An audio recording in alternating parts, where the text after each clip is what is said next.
Anin, Boujou, Minagajeb, good morning, everyone. Welcome to the Tribal Council meeting here on October 2nd. Happy October.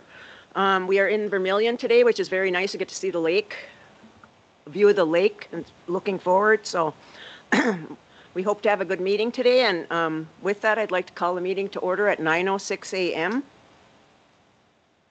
And as always, we start our meetings out in a good way. And so I'd like to have our spiritual advisor, Vern Adams, do invocation.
Oh, thank you, Vern. Miigwech.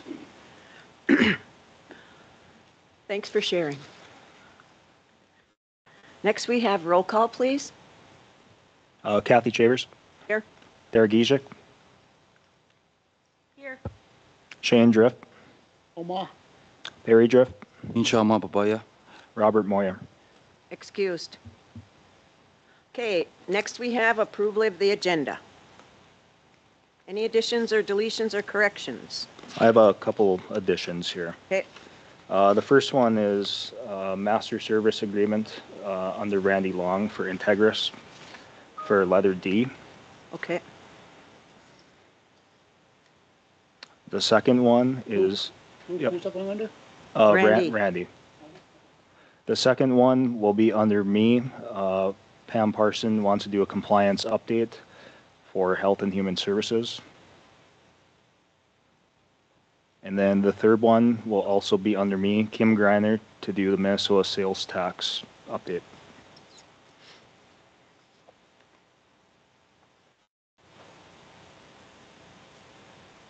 And Okay. that's it. Any other additions or corrections or deletions or anything? If not, I'll call for a motion to approve the agenda with those additions.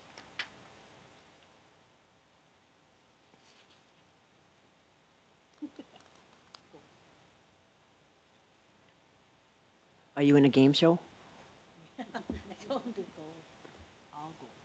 Motion by Tara, is there a second? Second. Second by Shane. All in favor signify by saying aye. Opposed? Silent? Motion carried. Okay, next we have approval of the meeting minutes from September 4, 2024. Oh, gee.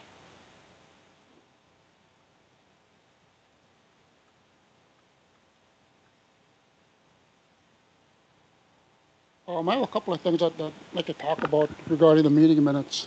The first one is when we're talking about the recognition of the sacred sites for Boys Fort and to get those sites recognized with the state. So when the state tries to build somewhere and they say, oh, we didn't know that was a sacred site, and they start digging up graves and stuff, that they'll know ahead of time that you can't dig there, you can't build there. There's a lot of sacred sites that we have around here, not only on the reservation, but also in the 1854 treaty area and also in the 1866 treaty area. And I just want to point it out that's good to see that we're starting to move on that. I've been pushing that for a while. The other thing is the Kids' Trust account. I've been pushing for that for a while as well, ever since I got on council. Is that now we have something, we have somebody from Prudential coming to the next tribal council meeting to do a presentation to show if that we put into a different account what it's going to look like by the time they turn 18 as compared to the account that's in now. And that we need to keep growing and improving. We need to evolve. We can't keep doing things the same way just because it's been done just that way year after year after year after year.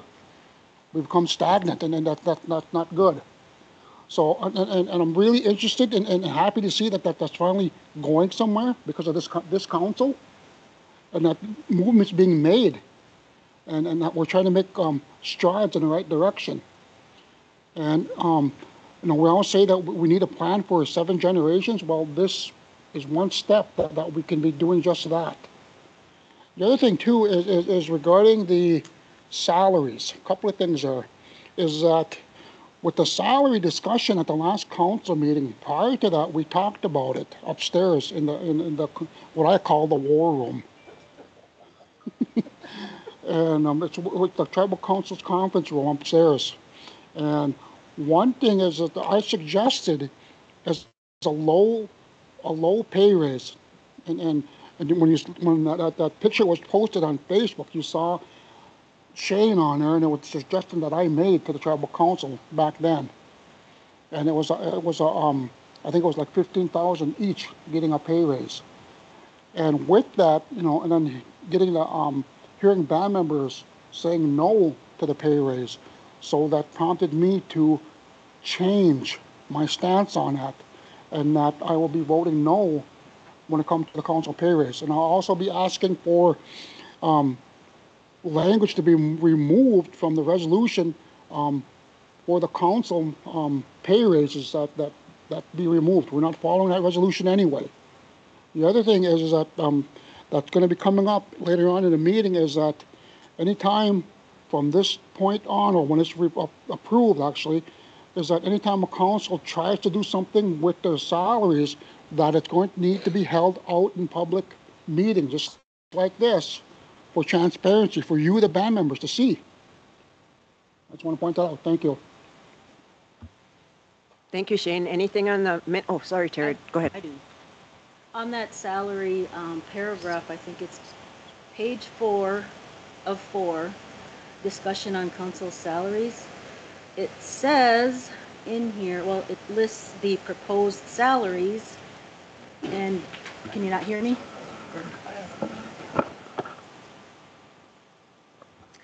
Page 4 of 4, discussion on council salaries, it lists the proposed amounts from Bluestone, and it says Terra states that until budgets are approved from Fortune Bay, is it at, what? Is it after recovered from COVID? I don't know. Until audits are complete and implementations of a new software, she votes no on any kind of council salary increase. I'd like that corrected because I said the options that were given, I'm gonna vote no on them. And then I gave the council an option to go ahead and move forward if they liked. Mm-hmm. If they wanted to move forward with whatever was proposed, I'm just giving them notice that I was gonna vote against it. I didn't say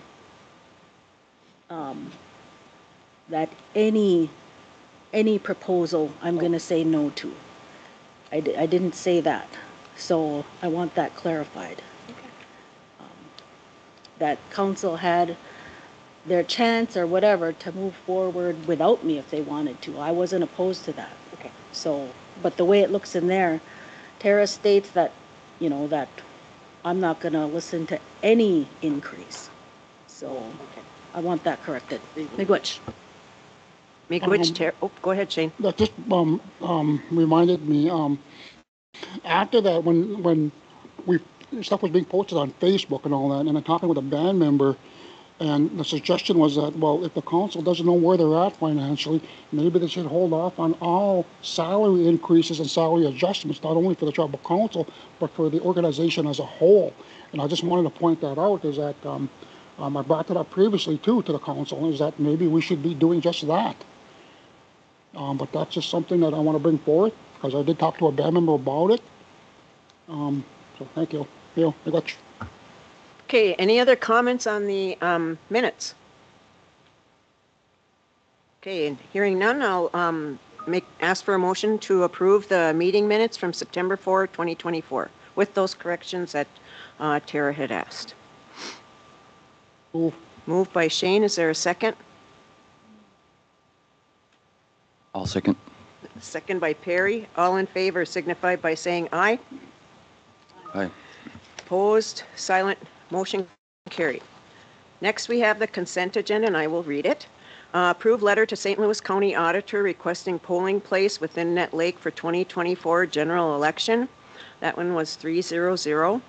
Approved resolution number 25-2025, authorization use of ARPA SLFRF funds for DSGW service order number 3 for DNR building. A lot of acronyms. 400. Approved letter to support American Association of Colleges of Pharmacy regarding Lawrence C. Weaver Transformative Community Service Award. 400. Approved for chair to sign BIA Self Governance Agreement, Amendment 2 for 105L leases for the old DNR building and the Tribal Government Center. 400. Authorized chair to sign BIA Self Governance Agreement, Amendment 5 for Tribal Electrification Program. 400. Approved change order for Valent Construction Services for Heritage Center renovations. 400. Award demo bid for HHS Virginia property to Max Gray Construction in the amount of $66,300 and the abatement bid to ACCT in the amount of $8,800. 400. Approved contract with Rtc Solutions Town and Country for housing project, home rehabs on 3 homes. 310. Approved authorization for Boys Fort to join Tribal amicus brief in North Metro Harness, Running Aces versus Anderson. 400. Approved permission for 477 program to participate as a member of the Seroptimist International of Virginia, Minnesota Group, 400. Approve sole source request to Sundancer Solutions in the amount of $10,000. Approve service line agreement with Lake Country Power for electrical build-out for dispensary. Approve permission to host dinner and community bingo October 16, 2024. Approved resolution number 26-2025 appointing Jessa Boyer to the position of Director of the Bois Forte Cannabis Regulatory Commission for a term of 4 years. 400. Approve subsistence hunters for 1854. 400. Whew, that was a long one. Okay, any questions on the consent agenda or comments?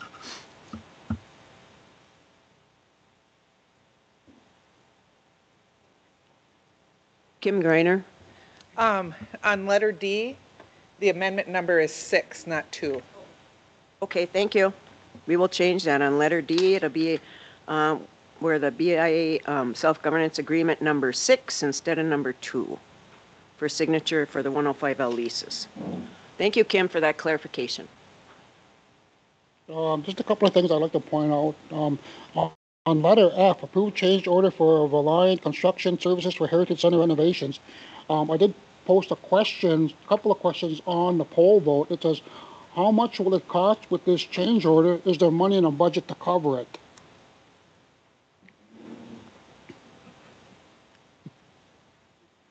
Carol? Good morning. Good morning. So the change order, can you guys hear me? Yep. The change order was only, I think, for like 12,000, and we did have the budget for it. Mm-hmm. And basically, the change order was to allow them to proceed with the sealing of the side of the building that's leaking and doing the roof. Because you already approved the HVAC, but we had put those other 2 parts of it on hold, so we needed approval for them to go forward with that, and so that's one of the contractors could start digging to get the wall part going. Okay. Yeah. Good. And then the next one where it says letter G, award demo bid for HHS Virginia property to Max Gray Construction in the amount of $66,300 and the abatement bid to ACCT in the amount of $8,800. And in that poll vote, I said a contract needs to be developed and reviewed by Jeff before any work is started. Our approval so long as the tribe hasn't had any prior issues with either company in the past. And that when we start doing these contracts and getting bids from these construction companies, that we need to do a background check to make sure that we don't have any prior issues with the construction company. Because if they did something that basically negligent on their behalf on building something for the tribe, we shouldn't be doing business with them, period. But this, I do believe this is Dan's project, and just to reiterate, what I said is that the contract needs to be developed before any work starts, and it should be reviewed by Jack. I just want to point that out. Thank you. Any other comments on the, excuse me, on the consent agenda? Oh, I'm sorry, Dan, go ahead.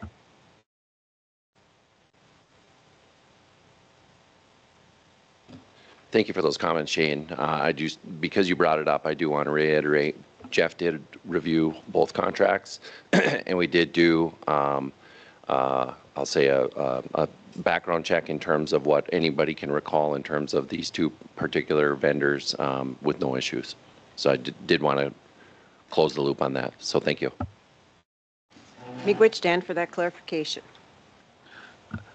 I just want to make a few comments regarding the letter H. You'll see that there's a vote that said no on that.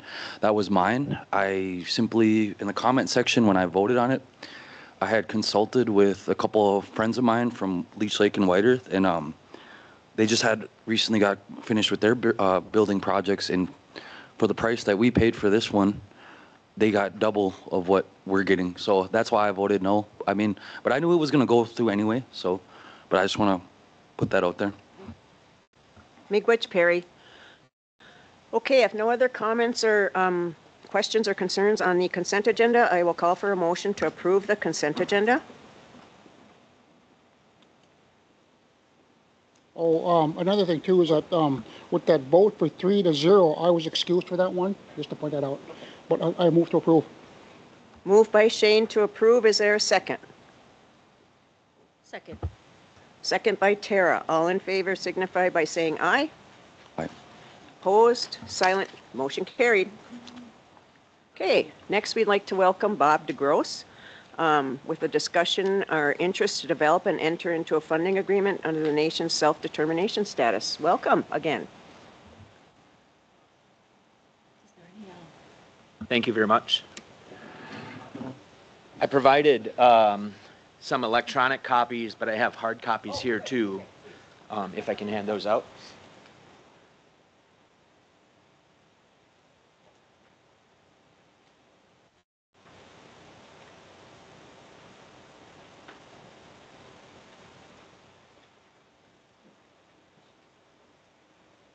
So in the packet that I provided to council members is the funding agreement between the Grand Portage Band and the Grand Portage National Monument and the National Park Service. And then also behind that, there's 3 documents in the package. Behind that is some examples of requests that Voyager, or first of all, I should introduce myself. Yeah, I'm Bob DeGrosse. I'm superintendent at Voyagers National Park, headquartered in International Falls. The park is 218,000 acres on the ceded lands of the Boys Fort. It extends from International Falls down to Crane Lake, basically. So the first document is the funding agreement between the Grand Portage Band and the Grand Portage National Monument, just providing as an example of a funding agreement that the National Park Service has entered into with another band in the state of Minnesota. The second document is an example of requests that Voyagers National Park has submitted to the Grand Portage Band through that agreement, because we are another park within the National Park Service. We do have the authority to currently work with the Grand Portage Band through this agreement. And then the third document is just an internal guidance policy at the park in terms of how we request and track and manage the funding agreement projects that we have with the Grand Portage. So my purpose for being here today is to really seek understanding from the Boys Fort Council if you are interested in entering into an agreement like this with Voyagers National Park. I know the council at Grand Portage would much rather have us enter into an agreement with the Boys Fort in this manner, given that the lands and waters of the park are on the ceded lands of the Boys Fort people and everything. So my request today is basically to get an understanding of whether or not you as a council would like us to move forward on this, and if you are interested in moving forward with this, just providing me guidance on who within the governance of the Boys Fort I should be working with to move this forward and everything. So Thank you for that, Bob. I have a question. When it comes to, do you have like a base level of funding that you receive each year, or is it just special funding for the annual funding agreement? So the example with Grand Portage is probably not the same type of agreement that we would enter into. And the reason why that is because Grand Portage National Monument is actually on the reserved lands of the Grand Portage Band. So they are under a co-management authority where we would be under a co-stewardship authority and everything. Now, if there were certain activities at the park that you all as a band would like to undertake, we could discuss that. I know one of the challenges that we have is distance and things like that. But quite often what we do as the amendments to the funding agreement is when we have funding available at the end of the year that we want to utilize for a specific project, then we would transfer to that money to the band. So the way it is working right now between Grand Portage and us is primarily they act as the financial manager of those funds, retaining a percentage for that activity, and then they assist us under the governmental practices of procurement, acquisition, contracting, and things like that. So. So with co-stewardship, I like the idea of co-stewardship because, and thank you, Bob, for bringing this to Boys Fort because, you know, like Crane Lake and the national park, Voyageurs National Park is in our area. So the ability to work together with the Park Service would be great. To have our stories told, our history, our culture, and to be a part of that is great, and I appreciate that. You guys have any questions for Bob or comments? Yes. Now, if we're going to be going towards co-stewardship or whatever that is that we need to establish the parameters of what exactly that means and what it's not, what's its intentions of doing and what it doesn't do. One thing I'd like to point out is that regarding the 1866 treaty, that with this co-ownership of it is that it doesn't relinquish the federal government's trust responsibility to Boys Fort regarding the 1866 treaty. We, in the process of Boys Fort, we are in the process of getting our 1866 treaty rights established. The 1866 treaty did not take away them rights, but also did not grant us those rights. However, with that being said, the 1866 treaty area, our people were hunting and fishing in this area long before America was America. And after the 1866 treaty was established, our people continued to hunt and fish as they have been for thousands of years. And that we as a council are starting to finally push forward on that to get the 1866 treaty rights established, to get them recognized so that our people can exercise those rights on the 1866 treaty area. And I can't remember if it was somebody from Voyageurs National Park that I asked is that if they had pictures that shows our people hunting and fishing after the 1866 treaty area was established, because then that shows that that's what we were doing. That's the way our people understood the treaty. And my grandmother, she was raised on Farmer John's, which is on Pelican Lake, and she was born in 1917, and that's well after the 1866 treaty was established. So they hunt and fished and gathered there. There's a burial ground there. And our people, the Wooden Frogs, lived up where, you know, we have Wooden Frogs Landing up there. That's where they lived.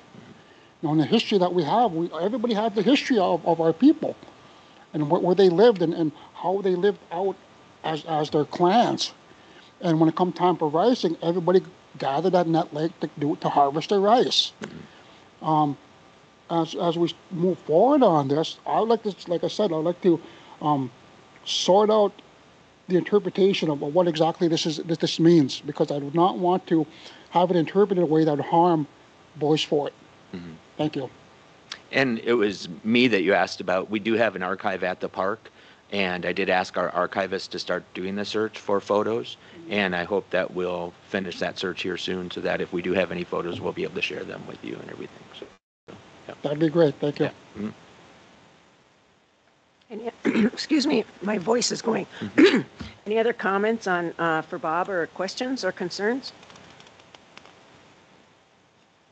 So maybe, gosh, excuse me.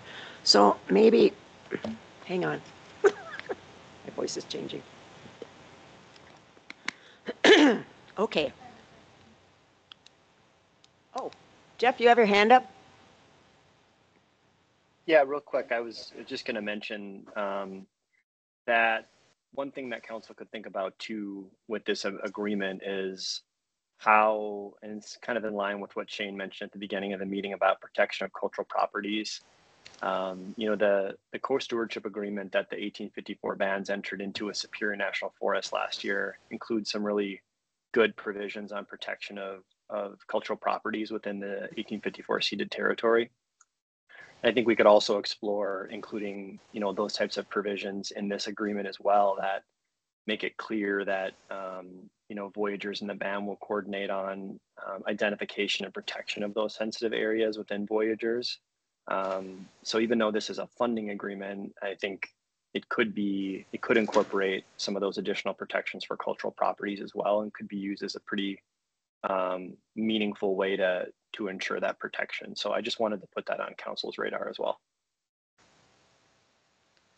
Minkwich, Jeff. So it sounds like right now we need to get together with Bob and his staff and our staff and start discussing what that co-stewardship would look like, what it would entail, people involved and everything. So with that, do we have a motion to approve meeting with Bob and the Bois Forte and National Park Service to pursue co-stewardship if it's in the best interest of the band?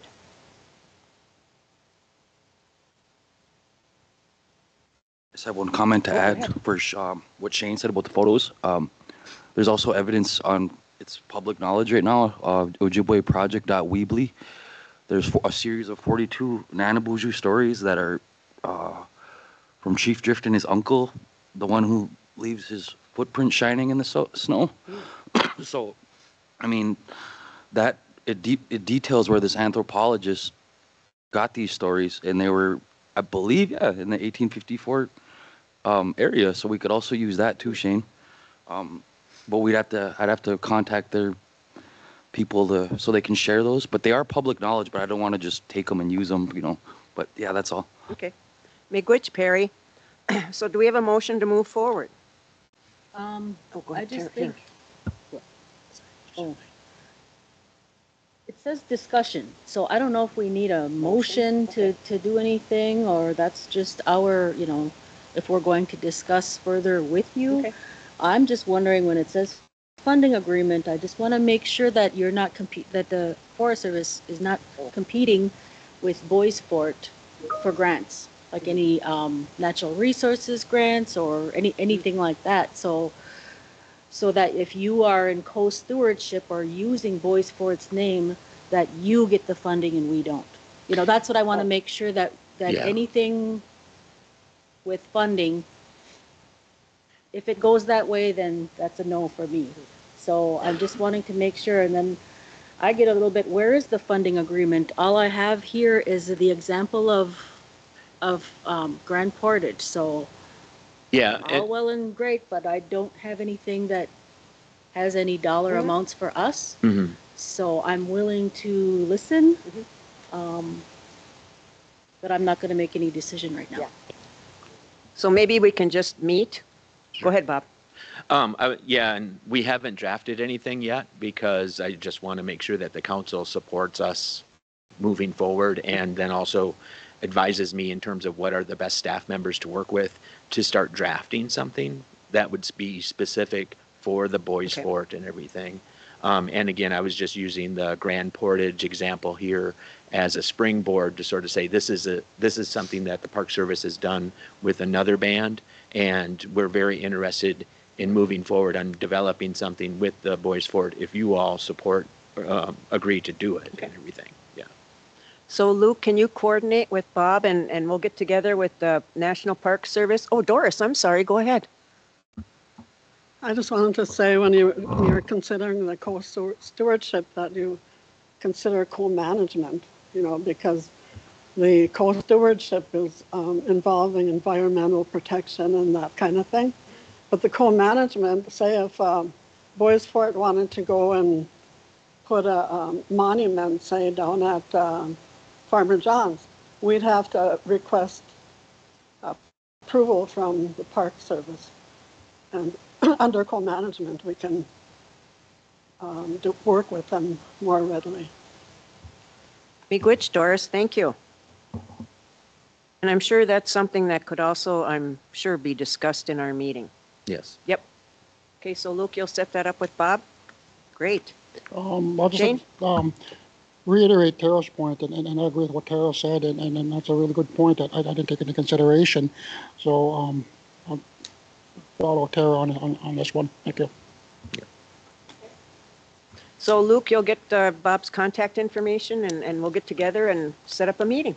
Will do. And if I could just quickly, last month I came and presented about the co-stewardship effort that we have funding for, and you all approved the fact that you were interested in being involved with that. Just to update you, we're continuing to reach out to the other bands and nations that are associated with the lands of the park. Matter of fact, through October, I'm hoping to have a meeting with the service area for the 7 nations of Rainy Lake on the Canadian side. Also seeking to have to be part of the Minnesota Chippewa Nation meeting And so we're continuing to advise people of this opportunity, and we're working towards putting together our position description for that project manager for that undertaking and everything. So, yeah. Big witch for that information, Bob. Thank you so much. Yep. Thank you for your time today. Yep. Oh, just a quick question. There was a comment online. How much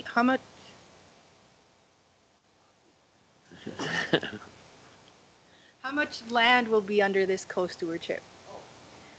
So the National Park Service only has the authority of the legislative boundary of Voyageurs National Park, which is 218,000 acres from International Falls down to Crane Lake. Of that, about 40% is the waters of Rainy, Cab Togama, portions of the Namakan, and Sandpoint Lakes and things. So that's the area that we have the authority, or that I, in my position, have the authority to do management under and everything. So, Big witch, thank you. yep. Thank you for your time.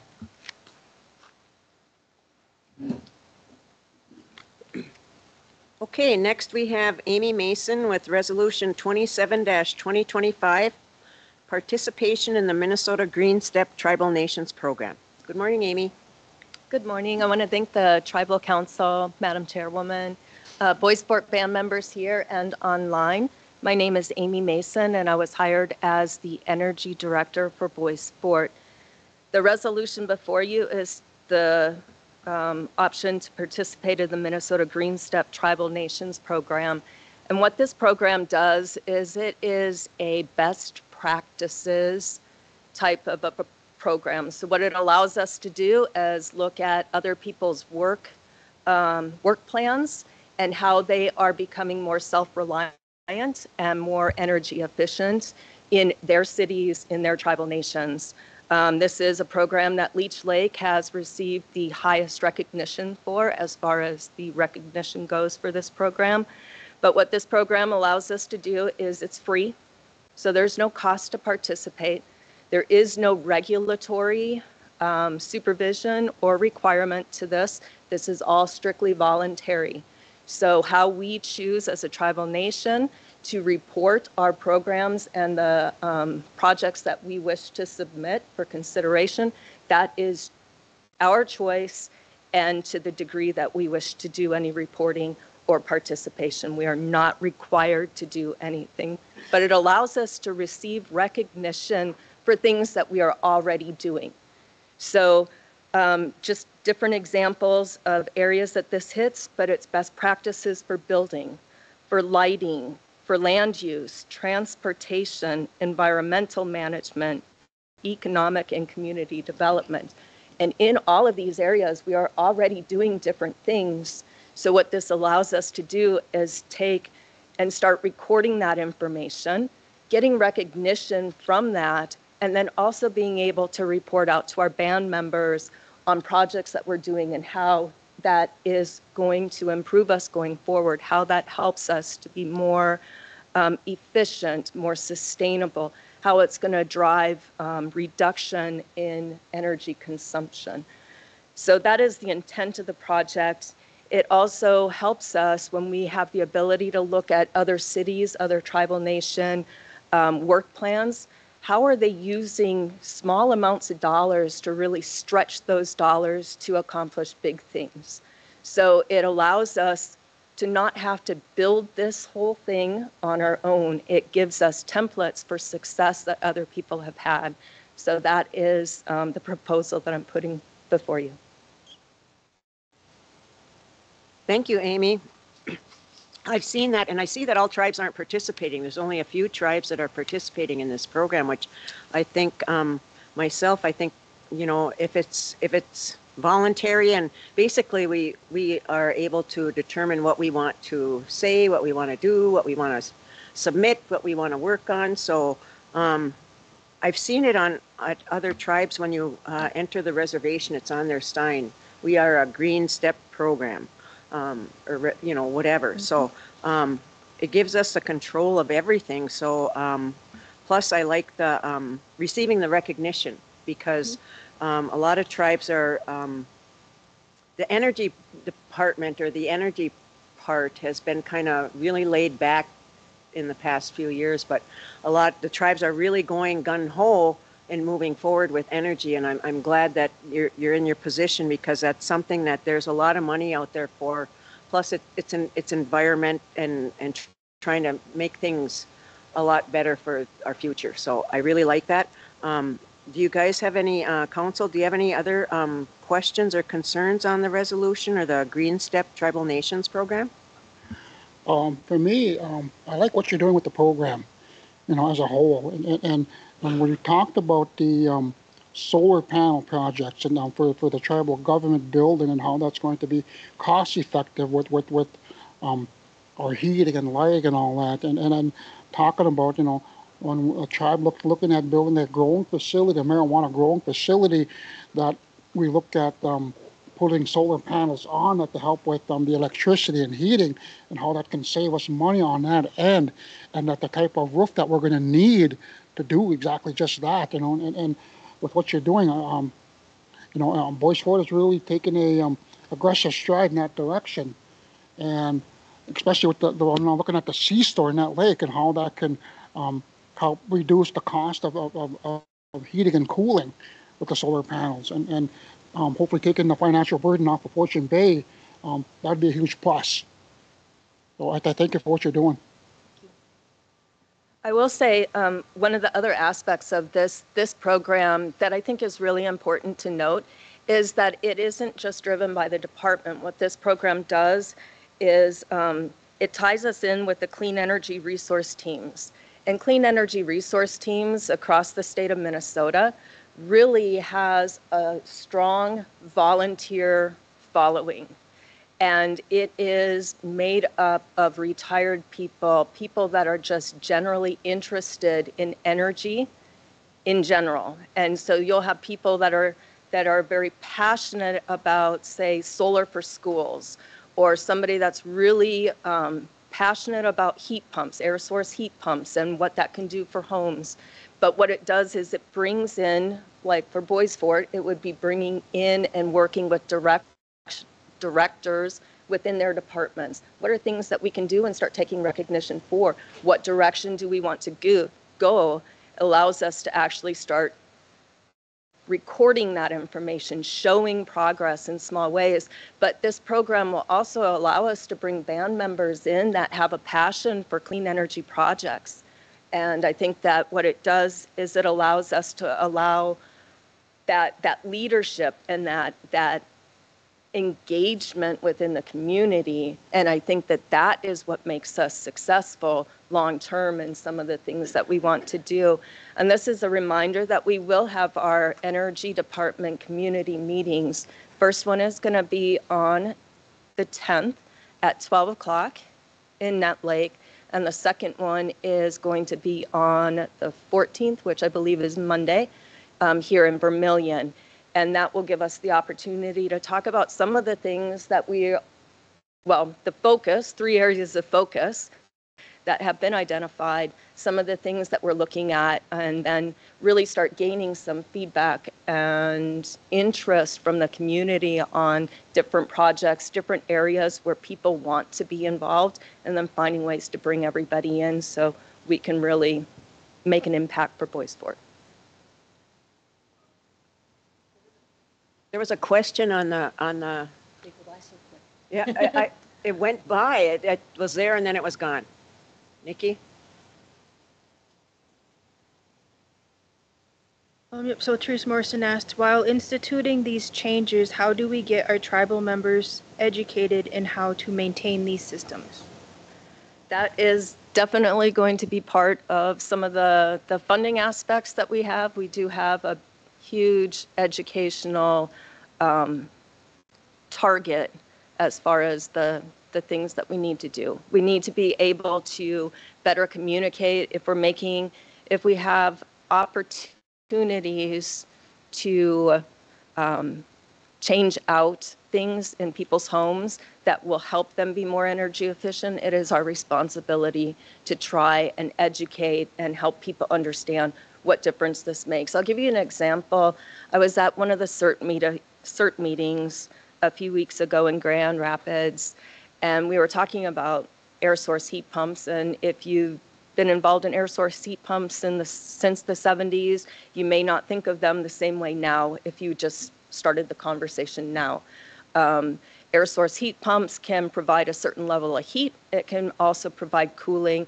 It's exchanging air. So there is a component of that, and people are moving towards that as maybe a primary source of heating and cooling in their home, with maybe a furnace as a backup, because they're only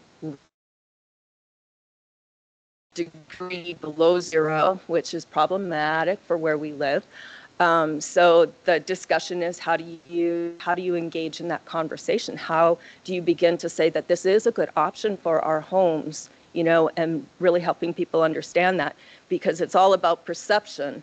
So when I lived in Texas and my heating was not forced air heat, which I love because I like that blast of hot air on me, that was what I was used to. When I went to Texas, my heating and my cooling was all tied to my air conditioner. And my furnace was in my attic, and it was for emergency purposes, and you had to manually turn it on. And so when I was getting accustomed to what that heating and that cooling felt like, I was saying, there is no heat in my house. Somebody needs to come take a look at that. And it would be the same kind of a thing with air source heat pumps. How do you work through that perception of this is working, isn't working, based off of what we know and what we understand heating and cooling to be? So education is going to be a huge part of our program when we start looking at potential for retrofitting and trying to do some of the home improvement projects. Any other questions or comments for Amy? Go ahead, couple here. I see that, I don't know if you can even hear me. I see that the various bands, Leech Lake, Fond du Lac, Red Lake, and Prairie Island Indian Community, are at various levels of steps. So can we use, so you're going to coordinate with each of these also? Would they be able to come over here and help us? Like Leech Lake is at step 5, you know. So would you be able to work with them, and they could come over to Boysport and help us get through step 1, 2, 3, you know, bands helping bands? So is that something under your program that I'd like that to get done? So tomorrow we do have a meeting at Fond du Lac. Carol will be attending. I'm not sure if Doris is going to be able to go or not, but we're going to be meeting at Fond du Lac for the Tribal Advocacy Council on Energy, TACE. We call it TACE. I don't have to say all of that. But we're going to be going to Fond du Lac, and we're going to meet the first time as a council. And then on top of it, we're going to look at Fond du Lac's energy projects, the things that they've done, talk about how they got there. I've been working with Brandy Toft because I was listening to a workshop that Eugene Strobridge, who is their sustainability coordinator, put on last week.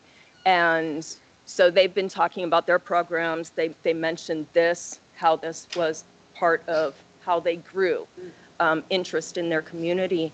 And so I followed that workshop up with communicating with Brandy, and Brandy and I have been exchanging emails. Currently, we're trying to find a time that works for me to go to Leech Lake and really look at their programs and start, you know, how do we pull these things in? But I can tell you that Leech Lake is more than willing to help out. Everybody that we work with through TACE, MTERA, and the different councils that we sit on, they are all engaged, because we got to work these things together. Awesome.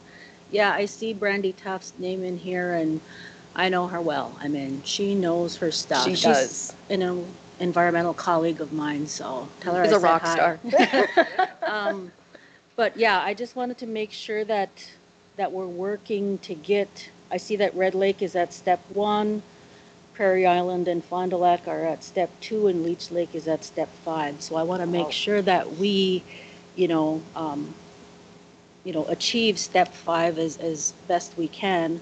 But I also encourage you to, which you probably already are, is working with our Boysport environmental program, with DNR, and bringing them in with you to this, function here. because they could be learning from you, they could be learning from these other colleagues and things like that. And so your program and the environmental program would only, make this go along a little faster. So it's not just you trying to implement all this stuff. So I would encourage you to work with Boys Fort Environmental. Well, So- I know that when I go through and I look at some of the best practices that are examples, when you're talking environmental and land use, we're already doing so much of that, right? So it really is working with our DNR to understand what we've already done, what other things that we can do to help drive some of their goals, how they tie into our goals. So we can reach that step 5. I know we can. I just don't see Frank Vilburn's name in any of this, or I hardly ever see his name or involvement. So I just wanted to, he's a band member, he's the director of environmental, so I wanted to make sure that he's included in these types of efforts. Miigwech. Doris. Yeah, I just wanted to ring our bell a little bit. And, Boys Fort is one of the tribes that are recognized as leaders in energy. We do have some ways to go, but Boys Fort is in there. And it's thanks to the team that we have. Carol, Randy is a huge part. Chris is a big part of it, Amy and myself. And we've gotten several grants so far in energy, and so we've taken that step forward to move towards energy. I wanted to talk a little bit, or just mention to the audience that recently we got a $6.5 million grant that will be for a small solar farm on the Vermilion sector of the reservation. Our goal is to provide solar heat to all residents in the Nett Lake sector, and develop a strategic plan. And so we are moving forward, and I know we're kind of marching to your direction, that you want Boys Fort out there and taking the lead, and I think I can say we are doing that. Thank you. Gee Miigwech, Doris, and gee Miigwech to the staff, because like you mentioned, ring our bell or whatever, but we are making great strides, and the grants that our reservation is bringing in is amazing. I mean, when I tell other tribes how many grants our people have gotten, they just look like, oh my God, because our staff works really hard and tries to access and get those dollars to us, because there's a lot we can do. And I want to congratulate our team that Doris mentioned for getting the $6.5 million grant. Those are difficult. It takes a long time to write and get the data and everything together, the budgets and stuff. So we've got a really great team, and we've got great people that are taking that direction, like Doris said, because we've always wanted Boys Fort to move forward. And why wait for other people? We need to move forward. So I think you guys are doing a great job. Do we have any other questions or comments regarding the resolution? I have a couple from online here. Oh, yes, go ahead. The first one goes back to Teresa. She says, the question is educating individuals in how to do maintenance on these types of systems. And then she says, who's going to fix them and the relative cost to keep them going long term? These are changes in HVAC and heating, plumbing systems. I should have my glasses on. Do we have training programs for our tribal members to learn these systems we are looking to install? So I've been working with Robbie Goggle-Eye to identify potential people that would be interested from a maintenance standpoint in some of the areas that are going to be important for us. So when we look at efficiency, we need to be looking at being able to audit our buildings, whether they're commercial buildings or residences. So I provided him some information, just two different programs. One is a very general program does not require a lot of effort, time, but it helps to give an overall idea of the envelope, what certain things say when they're walking through a home, to understand some general efficiency ideas. The other one is more of a certified program to get ourselves an energy auditor on staff, which I would like to see. I think we've got enough work. When it comes to the training on those things, that was one of the conversations I had, because we've got a program, it's called the Home Electrification Appliance Rebate Program, that is coming up. And then that is really meant to start electrifying homes, moving things from propane, natural gas, basically, to electricity, and starting to replace those things, which is why there's this conversation about air source heat pumps and utilizing those and how they may be better able to fit. And that's technology that we don't really have a lot of people as familiar with. So we do need to find the avenues by which to provide that training for our boys sports maintenance department in particular, that has to go around and assist with things, and then being able to roll something further out. So if we're going to be working on a home installation, what kind of packet can we put together? How can we train the people that are living in those homes to be able to understand how those systems work? And then if this is not working, how can I get the help that I need? So, I mean, we are looking at some things that are going to be a little bit different for people, but we have to bring people along on this journey as well. And that's our job, to be able to provide the information that people need in order to be comfortable with any changes that may be coming, especially if we're going to tie that into somebody's home. So we will definitely be making that a huge part of what we need to do. A lot of our grant writing has included an educational proponent and a training proponent to those funding dollars. Are there any backup generators in case of bad days, stuff like that in the plant? That we're working on. I know that our commercial buildings, our government buildings, have certain aspects of that. I'm trying to find some different avenues by which we can be a little bit more resilient during power outages, and understanding what all of our options can be, right? It's very easy if you're going to tie solar into your home and have a battery system that is collecting all of that, and you're able to utilize it. It's very difficult if we have homes that cannot have solar panels and a battery backup system. So how do we make those homes resilient? I know that Lake Country Power has a rebate program that's going to be coming along for some generators, backup generators for people's homes, right? But that's going to tie in propane, which, okay, so now you got a propane backup generator in case you lose your electricity. That's your backup, so it's a matter of trying to find the most efficient way to cover everybody, right? And so, and the emergency parts are big. I know that we're talking about different things as far as our government building, right? So if we have power go out, and say the Nett Lake RTC building is the emergency shelter, how do we ensure that that building always has power regardless? There are just so many different avenues.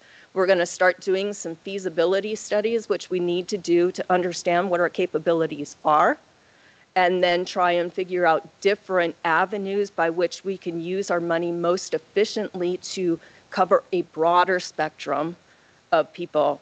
And then from a grant standpoint, we are limited with how we use funding, right? So there are a lot of things that kind of hold your hands, and you can't use it always the way that you want.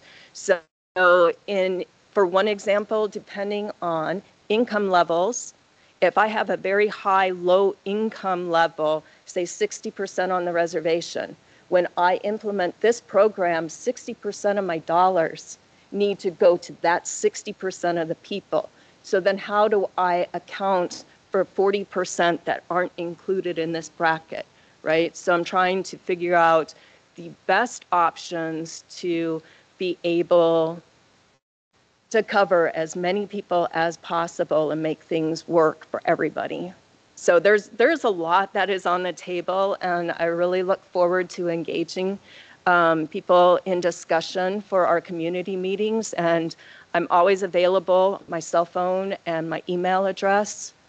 I would love to hear input if you are passionate and really want to be involved, really want to be able to find ways to bring people into the discussion and, you know, take on action roles, take on leadership roles where we can find those places.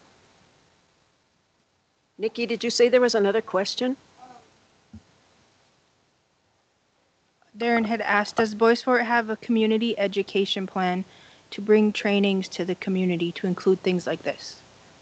So I know that when we applied for the grant that we just received, we did get support from the 477 program. We received a letter of support and commitment to help with the training aspect. So we'll be working with Vonda's group and trying to set up different programs.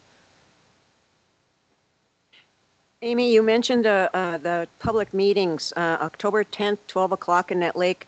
October 14th, is that also at 12 o'clock in Vermilion? Okay. Thank you.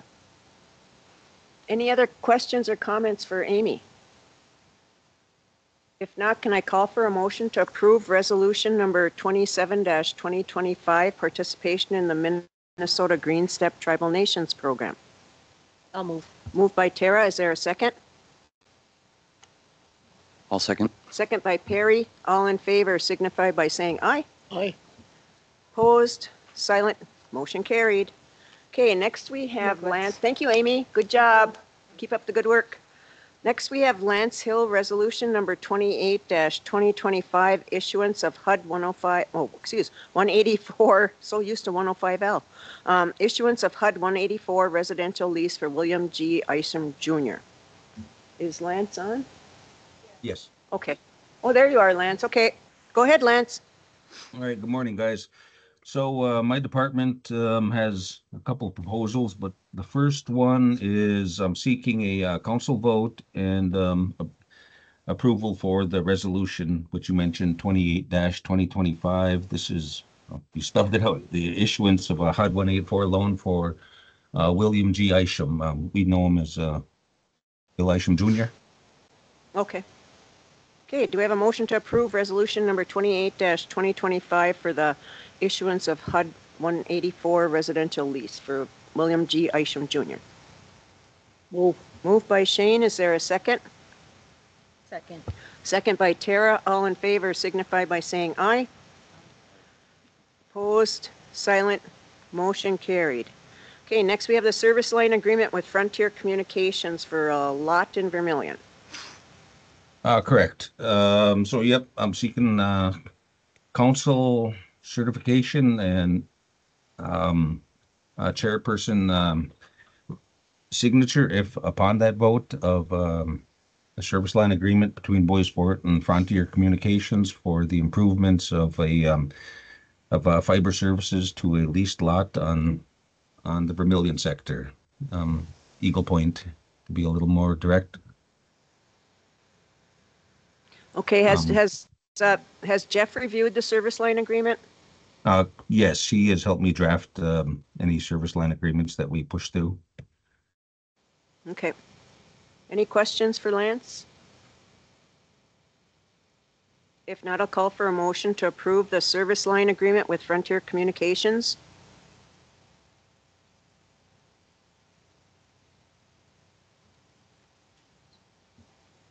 I'll make a motion. Motion by Perry. Is there a second? I'll second. Second by Tara. All in favor signify by saying aye. Aye. Opposed? Silent. Motion carried. Boy, you guys are getting different voices from me today. Thank you, Lance. Good job. All right, thanks, guys. Next, we have Brian Whiteman Sr. with 2024 John Deere 244 P-Tier compact wheel loader purchase. Morning, Brian.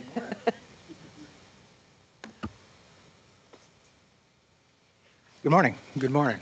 What I'm bringing forth here is we've got for the council's approval to upgrade one of my older pieces of equipment, which Joel asked for it first bought when he received this job from the council. So it's been having cost issues for repair jobs and all that. So this is the first one that I would like to upgrade in my equipment line. So. Sounds like, and we know that with our vehicles, with our cars, Yeah. our personal things, that once you start soaking money into it for repairs and stuff, then you start kind of trying to look for a different way to get a better vehicle, get something better because it's costing too much in repairs. Yes. And this sounds like it's done its course. Yes, it has. It served its purpose. You know, it's just time for an upgrade for this piece of equipment. Okay. And you did mention you've got funding for this. Yes, so, I do. Okay. Do we have any questions for Brian? I have, I don't have questions, but I really like the way that you presented this. I mean, you presented it ahead of time. Mhm. You didn't ask for a poll vote. You've got your 3 quotes here. You've got your memo that states everything that you need, what you're asking for, the amount, the 3 bids that you have here. You have everything put together in the package that I've been asking for a long time. So miigwech for doing that. Thank you. That shows that you're, you know what you're doing. Thank you. All right. There's a couple of things here is that, so it sounds like the duct tape ain't working anymore, huh? No. Gorilla tape either. It's, Is there no concerns from Kimmy and accounting on this? Just for everybody's information, if you're going to speak, you do have to go to the microphones because this is being recorded. So that's why I went to Kim because she was speaking without using the microphone. Before the meeting started, I had asked how much the equipment was because I wanted to make sure we didn't hit the threshold of where you had to do sealed bids.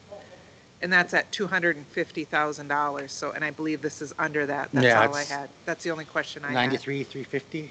Yep. That's all. The only, and then we'll probably, because it's federal funds you're using, we'll have to get their unique entity ID number and stuff too. But we can Okay. work on that afterwards. All right. Okay. Cool. Thank you. And with that, I make a motion to approve. We have a motion to approve made by Shane for Brian's equipment purchase. Do we have a second? I'll second. Second by Tara. All in favor signify by saying aye. Opposed? Silent? Motion carried. Well, thank Good you. job, Brian. Thank you. Keep up the good work. Yeah. Yay, you get to go shopping.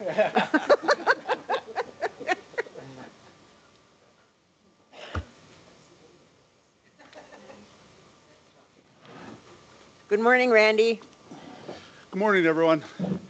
Okay, you've got a sole source request to Imprivata EPCS for healthcare. So my first agenda item is to Imprivata EPCS, a sole source request. What this is electronic prescribing of controlled substances specific for our doctors. This gives them the ability to prescribe narcotics through the electronic health record system. The reason for the sole source is Epic, our current electronic health record system, only standardizes on one software platform, and that's Imprivata. So. Thank you, Randy. And the costs are being covered by health? Yes, it is. Okay. Any questions for Randy on the sole source for e-scribing? My question is to Dan, there's no concerns with this for your end, on your end? No? I make a motion to approve. We have a motion to approve for the sole source request by Shane. Is there a second? I'll second. Second by Perry. All in favor signify by saying aye. Opposed, silent, motion carried. Okay, next you have the master services agreement with Integris for access point for casino. At the last council meeting, the tribal council approved $300,000 in funding through the ARPA funding it has for casino projects. We had 3 casino projects within that. What I have before you is the first and second project I'm recommending to upgrade the infrastructure for the casino and its operations.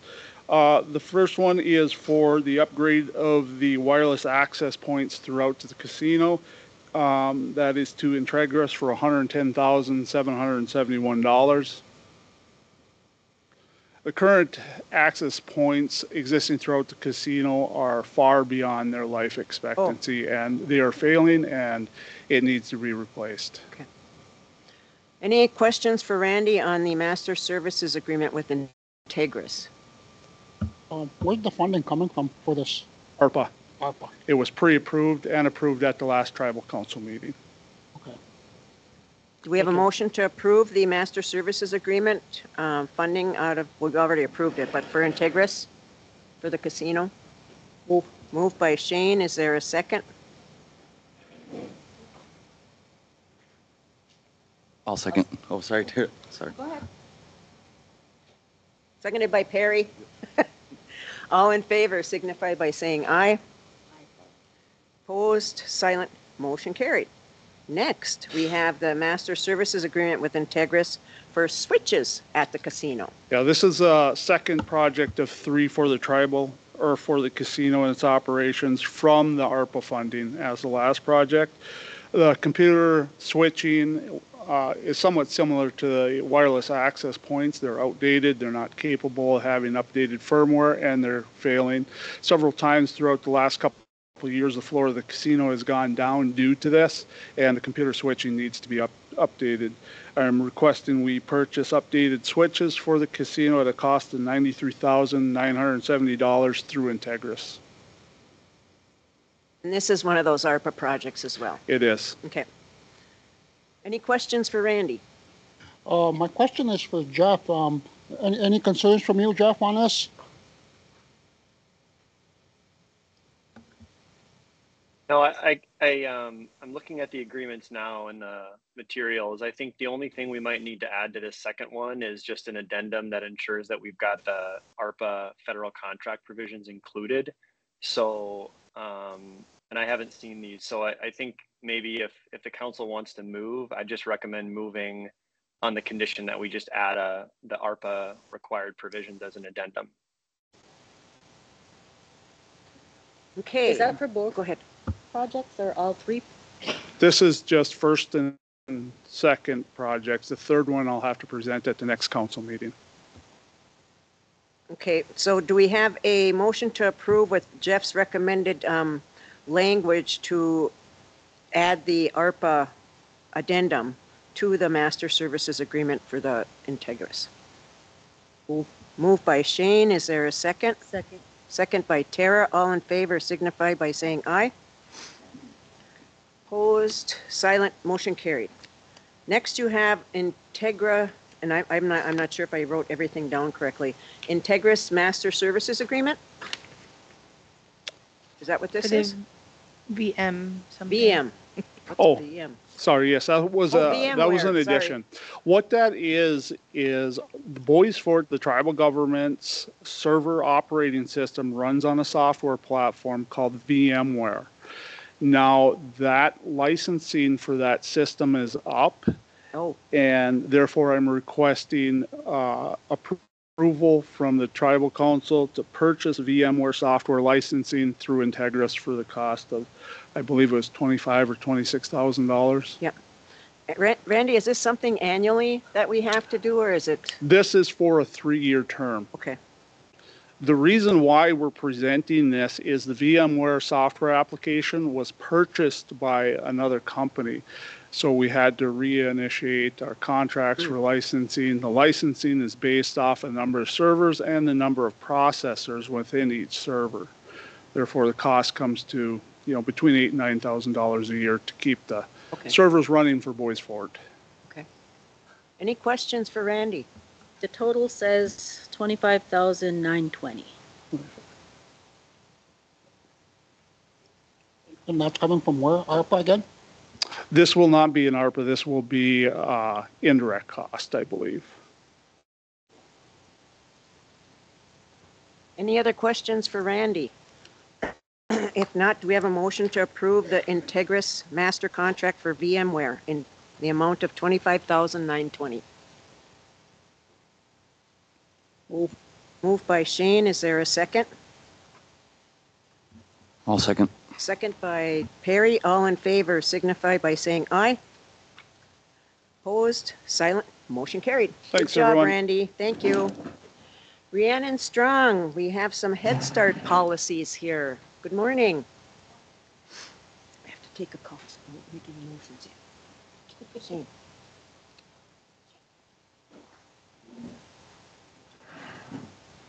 I'm sorry, but I have to do a call right now, so I will be leaving just temporarily. Okay. Shane will take over. All rise.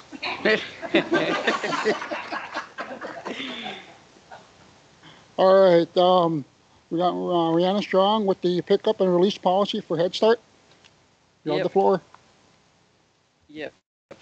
We actually sent that one through with legal and they helped us come up with that. So we just kind of wanted to make sure we weren't infringing on anybody's rights with our pickup and release policy. So that kind of sets it out and sets out clear steps for us to take when we are approached by parents and families.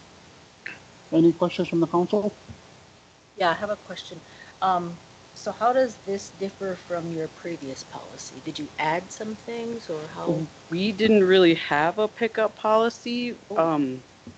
We do have some in our handbooks, but this is kind of more in depth and kind of, yeah. And we don't have we just have the policy, so I don't really understand the process. Does the pickup and release policy go to any committee or any approval policy within your department first and then come to the council? Or Yes. Yes, part of the Head Start performance standards requires that some of our policies go through our policy council, which is made up of parents and people within the community. And then from there, then it goes to our governing body, which is you guys for approval.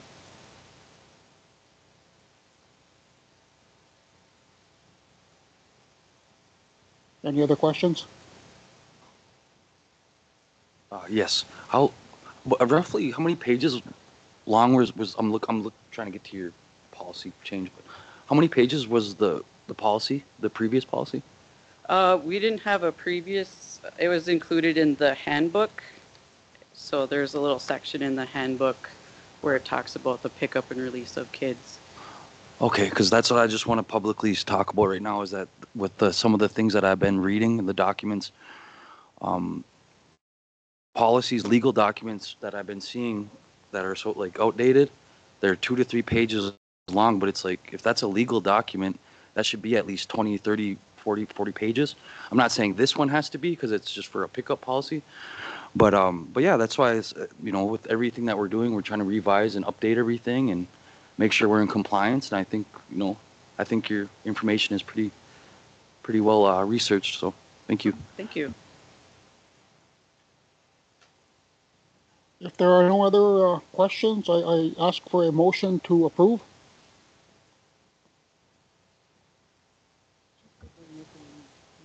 We don't have a full quorum. Yeah. We just got us with her exiting.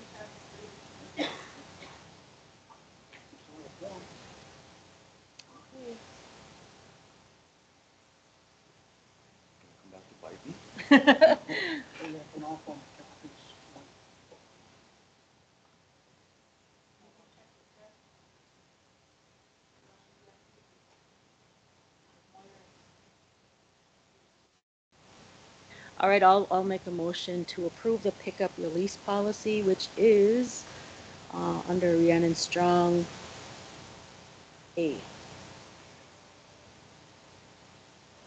Motion by Tara to approve. Is there a second? I will second. Second by Perry. All in favor say aye. Opposed? Silent? Motion carried. Next up, we have the Early Head Start Handbook Policy Changes. That one too, we were just kind of updating everything, just adding stuff that wasn't in there before and just kind of cleaning everything up. The copies that you guys have the highlighted changes and what was added and explanations for everything on there. Did Jeff have a chance to review it? No, we did not send our handbook through to legal.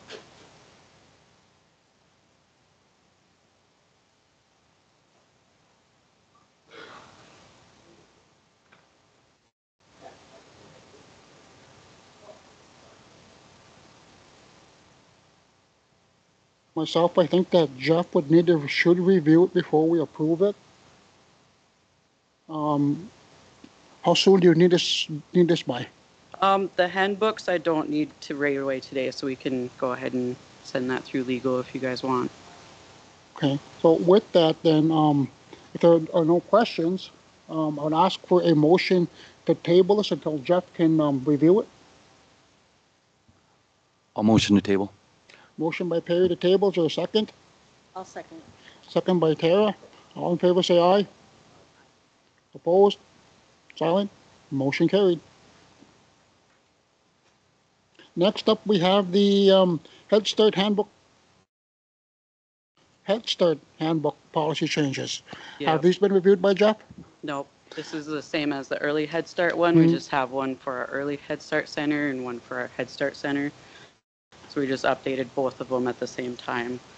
So I can send that one to Jeff too if you want that one to go through legal. Yes, I think that'd be the appropriate thing to do is I'll ask for a motion to table this one as well.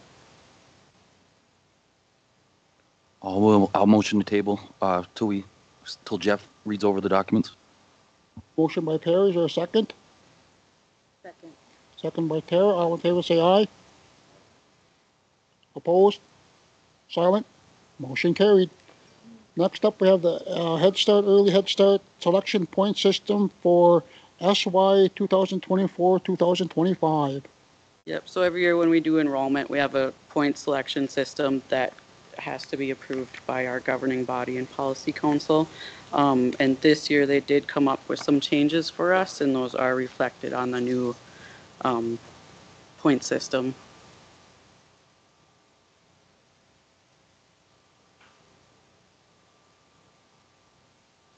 So essentially what they did is they took away the income guidelines that require us to keep that certain percentage.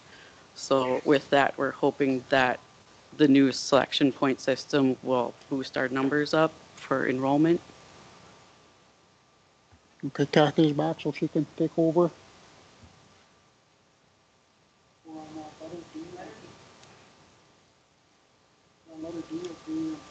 Okay, sounds good. My apologies. It's getting cold outside. Okay. With what you told us and about the income guidelines and all that, did Jeff have a chance to review this one as well? No. I would make a motion to table it per Jeff's review. Just D? Okay.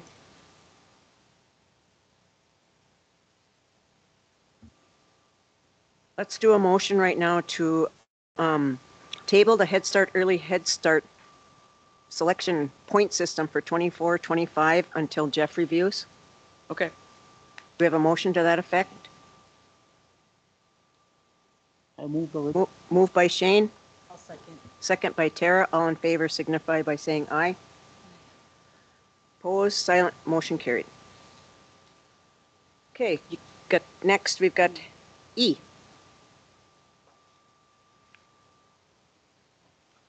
Is that one the behavior policy? Yes, yes, Okay. Head Start behavior policy. All right, so the original was last revised in June 2008, so I just updated that to more current practices, and that hasn't gone through Jeff either.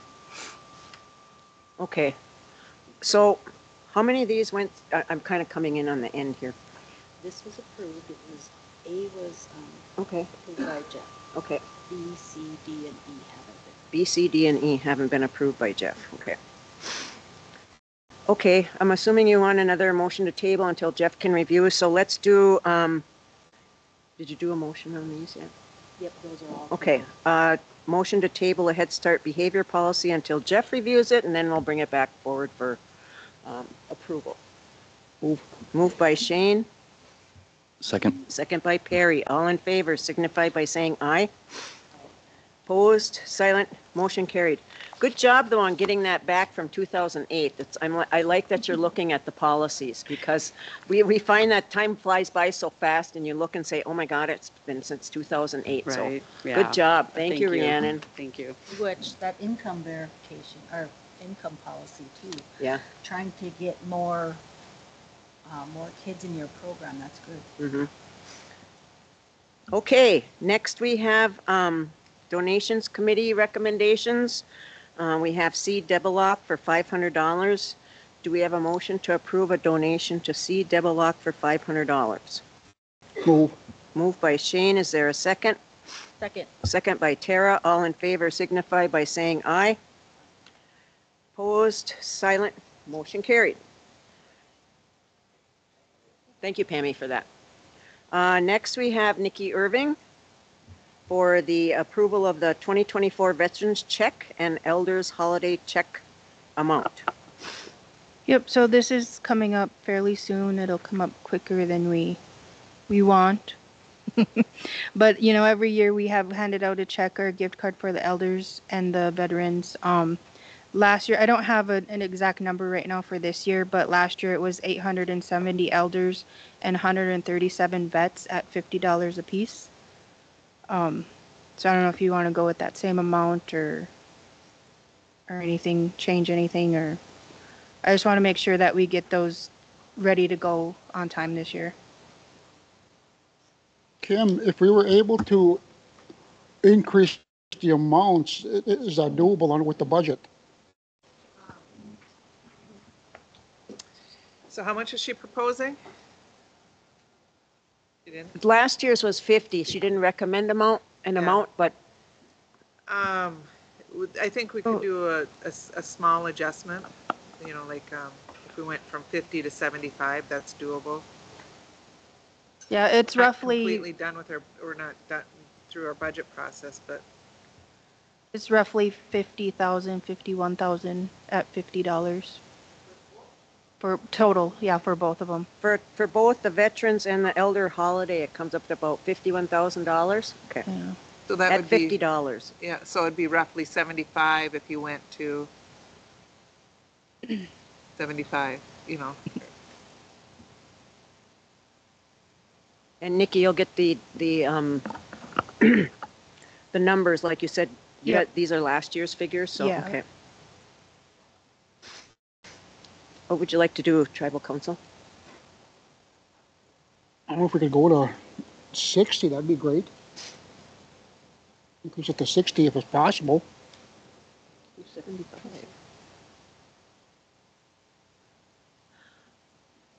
Kim recommended 75, if you want to go with Well, that. if you want to go lower, that's on you guys. Shane went lower. You want to, go ahead, I Tara. move to approve 2024 Veterans Check for $75 a piece and Elders Holiday Check, $75 a piece per Kim recommendation.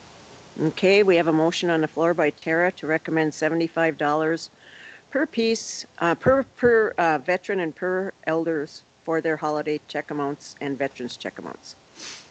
Second. Second by Shane. All in favor signify by saying aye. Opposed, silent, motion carried.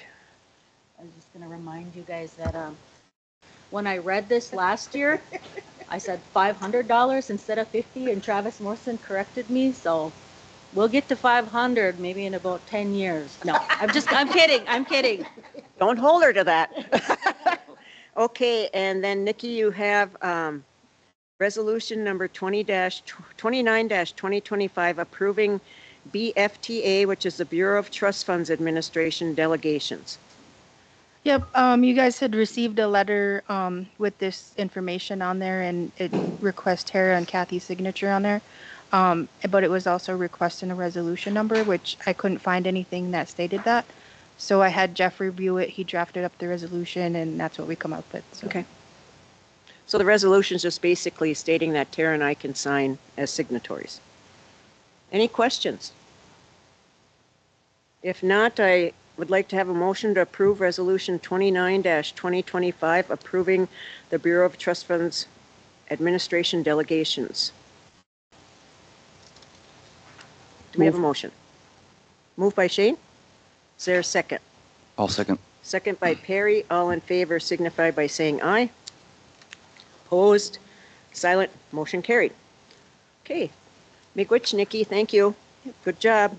Next, we have Sadie Black with the hydration trailer purchase recommendation. Good morning, Council. Good morning, Sadie. First, thank you so much for your patience as we got all of your questions answered. So Kim brought this to a council meeting, I believe, in July, and there were some follow-up questions. Can I share my screen, or do you guys already have the PowerPoint? You can put to share your screen. You can share your screen. Okay. So we presented this. I got answers regarding warranty, replacement parts, all of that. So to get into it, this is going to be the one that I propose council purchase. So this is the Blue Oasis water tap. This is what it looks like for anybody that's like, what is a hydration trailer? So everything that you see in this picture is included. So the TV, there's 10 taps that you can refill your water, your cups, your whatever your vessel that you're using. So the quick rundown on this one is it's a 10 tap for filling. Total cost is $32,500. I have excluding delivery. That was my error. This is including delivery. The water is filtered. There are water filters similar to a Brita, and then there is also UVC lights to help additional filtering. It's a 96-gallon capacity split across 6 tanks. This is equal to 768 disposable water bottles. We can purchase from Blue Oasis additional tanks at $200 per tank, or we can purchase on our own the 55-gallon blue potable water drums. I looked it up. They're about $100 per barrel, but that would be in addition to, those are not necessary up front. We can fully wrap this one. Lead time is about 4 to 8 weeks. The delivery estimate is $3,000. That is included in that $32,500. It comes with the TV for advertising, news, however we want to do that. Or whatever we want to put on the TV. There is not a specific written warranty, but I confirmed with Chris, the Director of Business Development, that they would guarantee all parts for at least 3 years. So I'm happy to work with council, work with Jeff, however we want to do that if we need that written warranty. And then I did confirm on this one that it is able to be stored for months at a time if we're not using it. My thought was during the winter.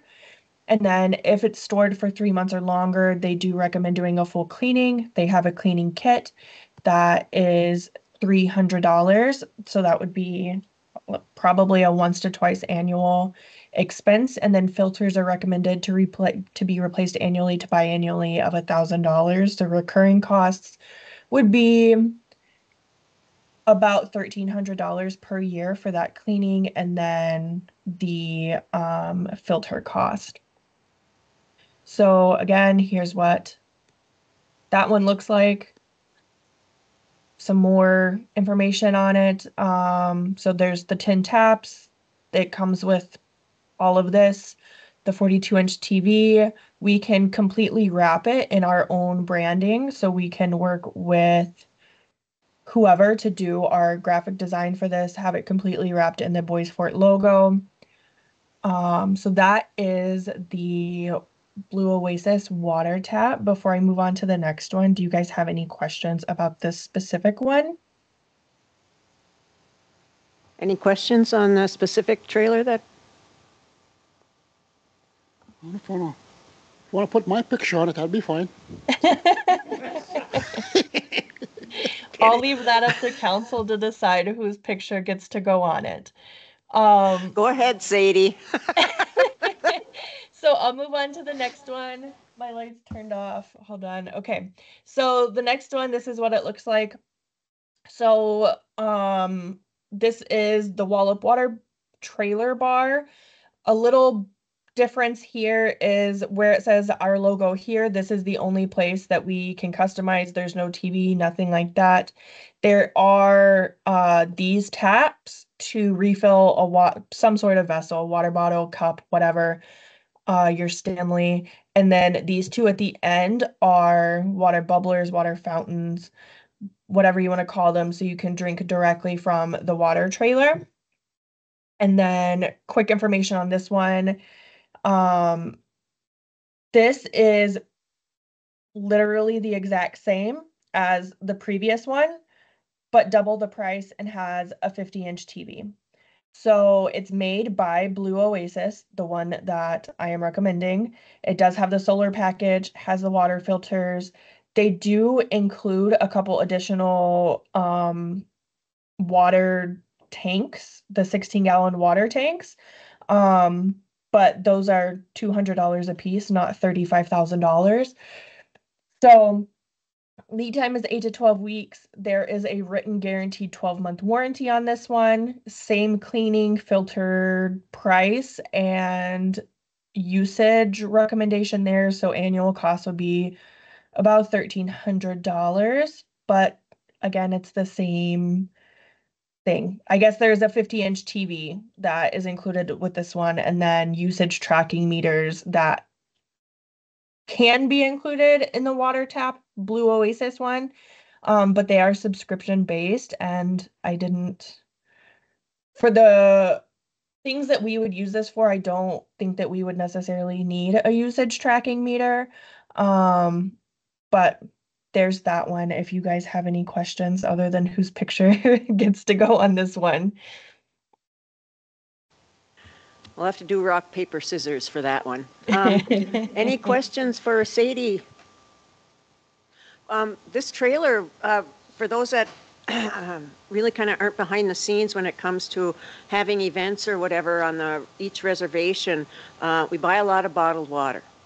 And so this would eliminate that cost, where people can get water directly from this, like at the powwows and at any other events that we have. So it would cut down on the plastic water bottles. So good job, Sadie. Thank you. I also want to add to that. So we do have BIA funds. So the one that I am recommending, the Blue Oasis, would be completely covered by BIA funds that would not need to come out of the general fund.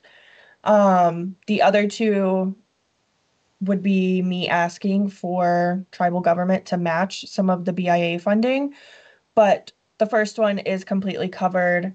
The only thing that would have to come out of the general fund or whatever would be that annual upkeep cost of $1,300-ish. After I run through these, I'm also happy to answer questions regarding the water that we purchase for powwows, where we think we can use this, all of that. So the final one is the quench buggy. This is what it looks like.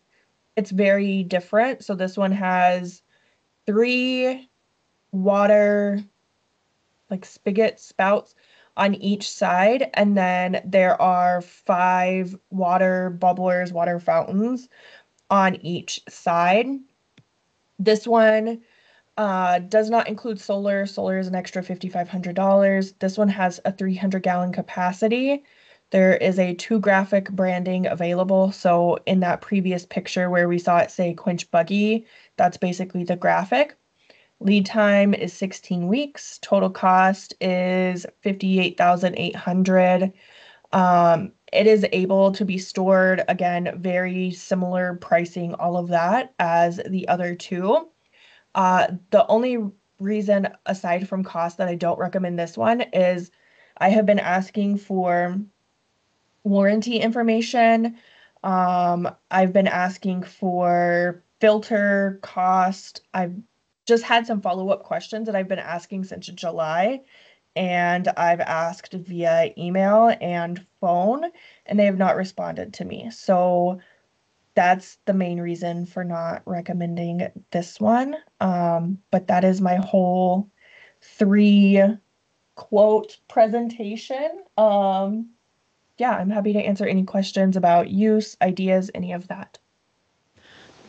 Sadie, you mentioned the BIA funds. These are end of the year funds, no? This is something that Kim is gonna mention here, funding. Yes. The BIA had money during the CARES Act that they had to push out, and it has to be used for potable water. And it could not be used for infrastructure. And so they said that we could just use the money and go buy bottles of water and store them, or we could do some, you know. And so Scott Cameron had said some of the tribes started to do this instead. That's really good. I think, you know, plastic is recyclable, but you don't want to store a bunch of water bottles either. You know, so I think by having a trailer, it's unique and it fits the needs of our events, and people can access the water easily. So any comments or questions for, oh. I just have a question. When you mean by events, do you mean by the programs holding events and stuff on the sectors? And then I do have a question on that. Would the programs be expected to pay to fill the tanks then? So, go ahead. Do you want to answer that, Kim, or do you want me to? You can go ahead, and then I'll supplement if needed. So, first question, I will answer. So, yes, it will be available for program use. Powwows, whatever events, the plan is to have it available for the entire tribe to use however is needed to prevent that plastic waste and prevent storing pallets of water. Second, as far as paying to fill, I'm not sure, so I'm going to defer to Kim on that one.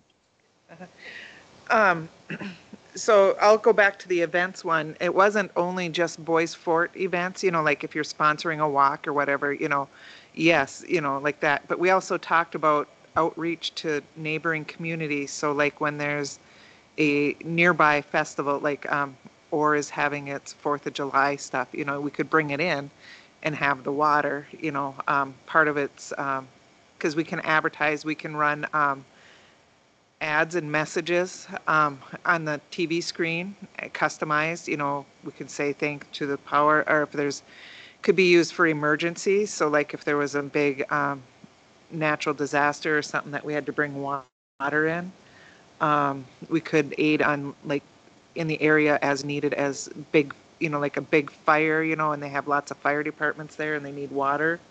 You know, it's kind of a good neighbor thing. So there's lots of possibilities to do there. As far as the filling of it, now that it has a filtration system, if we filled it like with water from our own taps, you know, does it filter enough to be as good as like, you know, the Buell water or something like that? But we haven't gotten as far as if we had to go to like Buell or something or somewhere else to fill the water. But like if, you know, if it's a tribal program and we just use, and it filters good enough, there would be no cost for filling the water.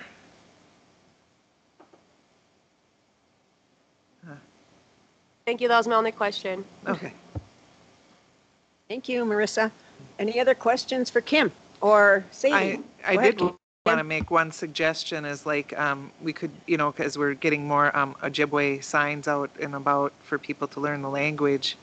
You know, we could maybe have someone design a print too that, you know, has like the word for water on it and stuff, and something with that. Or good suggestion. Any other questions or comments? We really need to, it says here, able to be stored for months at a time, up to 3 months. You need to do a full cleaning at $300. Filters are recommended. I don't think our water should ever be replaced in Okay. this new piece of equipment. I don't think Okay, I don't know any enough, you know. filter is, Okay, is I mean, enough. you know, that's, I said, I didn't know. That would probably Uh-huh. do something to our warranty if we do that. So, annually to biannually at the cost of $1,000. So the costs for refill, for a cleaning, for anything like that, that needs to be told to the programs. Huh. You know, otherwise, you know, how are they gonna plan on an annual basis, an event by event? It needs to have a calendar on itself, you know, who's taking Yeah. it, you know, chain of custody, who took it from one Yeah. event to the next, was it cleaned in between, was it sanitized? You know, these are good quotes and everything, but all the maintenance Yeah, leading up to and how we're gonna take care Yeah. of this piece of equipment is Um, not there. yeah, well, we talked to Teresa, Knife Chief, and she would be the one who would be in charge of the, you know, because part of it's emergency preparedness type stuff too. And I believe I might have missed her email, but I believe she was going to reach out to Brian to see if it could be stored in the Public Works storage building to keep it out of the weather. I'm sure you guys can come up with, you know, Uh-huh. a good schedule. Yep. And then a cost for each program so they can plan for that in their annual budgets. So I think it's a great idea. I hope we use it to its full capacity. Boys Fort, however much it costs to transport it here and there, to refill, Boys Fort should have an at cost. Okay. And if we're giving it out to other places and off reservation, you know, then that cost should be a little bit higher because of course we're transporting. Yeah. And so, you know, part of it was too is like if Fortune Bay is having an outdoor festival or something too, you know, it could go with that. It could be the urban picnics. It could be a lot of the stuff. I'm just comment online or question. Will it be utilized enough to justify maintenance cost and such? I think so, because, well, you know, like if you work the powwow and you sit there and look at how much water, you know, I bet you they spend probably, I don't remember the last one, but we were sitting there counting the bottles one day when Sadie and I were working at the Vermilion. We were counting, because there's pallets of water, you know, and the water can be chilled, you know, so it can do a lot of, you know, a lot of that. I bet you we spend more on water on one powwow than we would on the annual maintenance costs. So I'm going to chime in really quick. So at the Vermilion Powwow specifically, I looked it up and I believe there was $800 budgeted for bottled water. So if, let's say that we're replacing filters once a year and we're doing a cleaning once a year at $1,300, one powwow, we're spending $800. If we spread that across all powwows, then we would be saving money, or the programs, however you want to look at it, would be saving money because we are not spending $800 or more on the bottled water. And then we also have to take into account, the whole reason I got interested in this is, one, the amount of bottled water, just visually looking at a pallet of plastic says like it's a really good visual reminder. But also I have noticed at powwows the trash left behind from the bottled water. So not only are we paying for the bottled water, but then we also have our time to pick up the trash, to load the bottled water, all of that, which would probably be the same amount of time as setting this up, taking it down, storing it, all of that.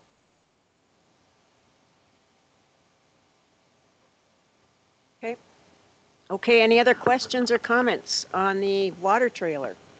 Let's call it a water trailer. Hydration trailer. If not, do we have a motion to approve the purchase, and the 32,500 is the one you're recommending, correct, Sadie? Correct. Okay. Purchase recommendation in the amount of 32,500 for the hydration trailer. Do we have a motion to approve that purchase with BIA funds? I'll move to approve. Moved by Tara. Is there a second?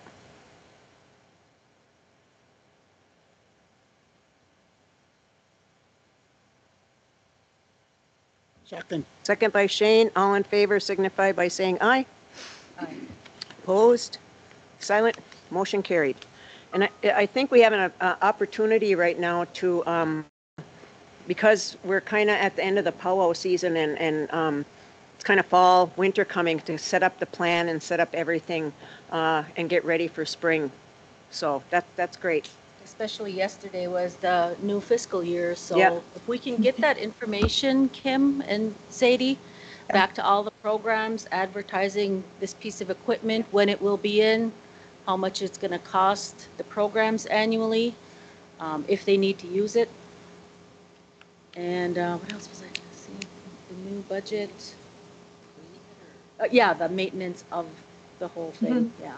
But another good selling item would be to how Sadie was tracking the how many pallets, you know, so count that up and say, Boys Fort, track it within the year, whenever it becomes in use, maybe a quarter, estimate how many bottles of water that you saved by using that system, and then put that out there and let us know. So thank you.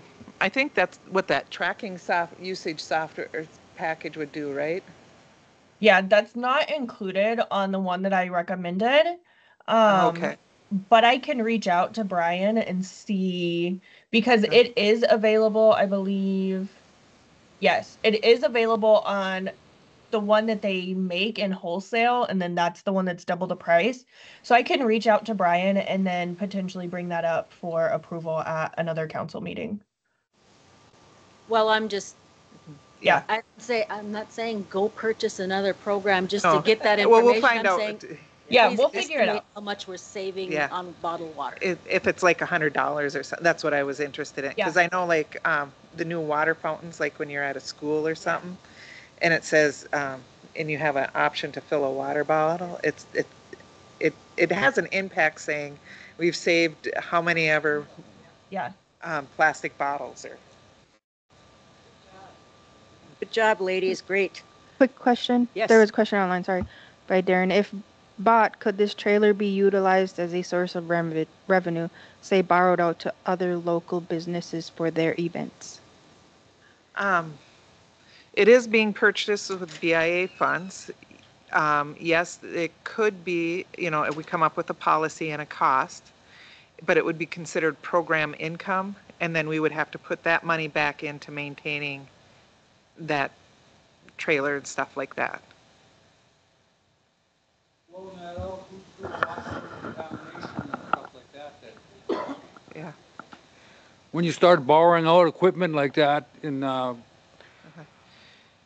different organizations, someone's going to have to watch out for contamination and stuff, because who's watching who and stuff like that. That's why we have the cleaning kits that they talk about. You know, when we send it out, it'd have to come back and get cleaned, and then that would be in part of the cost that we send, you know, charge them. There's more work to be done, but you know, that's 6 to 8 weeks out for ordering, so. And I think that we need to really look at our needs, and I don't want to sound mean or anything, but our needs first. Because sometimes when you rent it out, damages happen. They might bump something. I mean, who knows what'll happen. But yeah, so we'll get everything set up between now and hopefully next spring. Hopefully we don't have a natural disaster where we need to use it. So, but we'll be prepared if we have to anyway. So good job, ladies, if there's no other comments or questions. Thank you. Thank you so much. Okay, next we have Mr. Andrew Ebert, update on cannabis. Yeah, I'm just trying to get to share. Am I still in the meeting, Nikki, or did I get?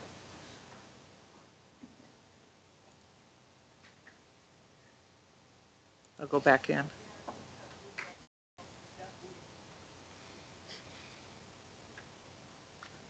No samples? I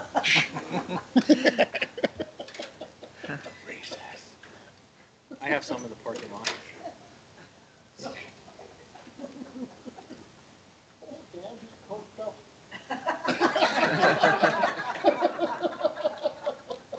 Okay. There we go. All right. Thank you.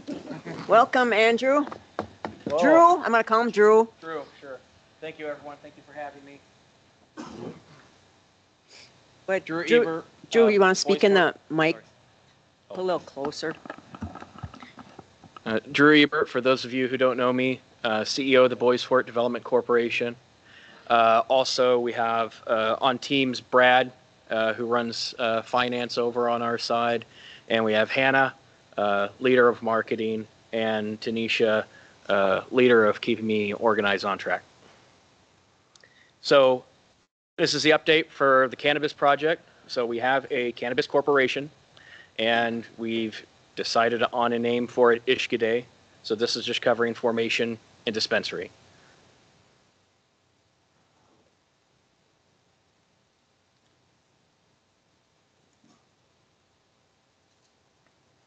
New computer. So again, since it has been formed, we also secured, and we have Jeff securing any copyright or trademark requirements for Ishkade itself and the beautiful designs that our team has put together. I'll also mention, as some of you may know, and if you don't, our marketing team is positioning itself to become its own business in the BFDC. And that will allow us to have enterprise-wide access to marketing services. They're currently funded through the Bay, so we want to redirect those funds through the corporation and then pay them that way so they can address all of our needs. Additionally, Hannah's team has been working with government side team for some while now to have a comprehensive communications plan overall so we can stay coordinated and connected. One of the primary softwares that we're using to facilitate that project management, not just for this project, but other projects, is called Monday.com. Council approved, our purchase of that for the BFDC side enterprise. Once we have it integrated and have a little bit better hold, we hope to bring that same service over to the government side as well. So a lot of moving pieces, people are working together. I just want to give the most comprehensive answers possible, taking questions along the way. So Ishkade means fire in Ojibwe.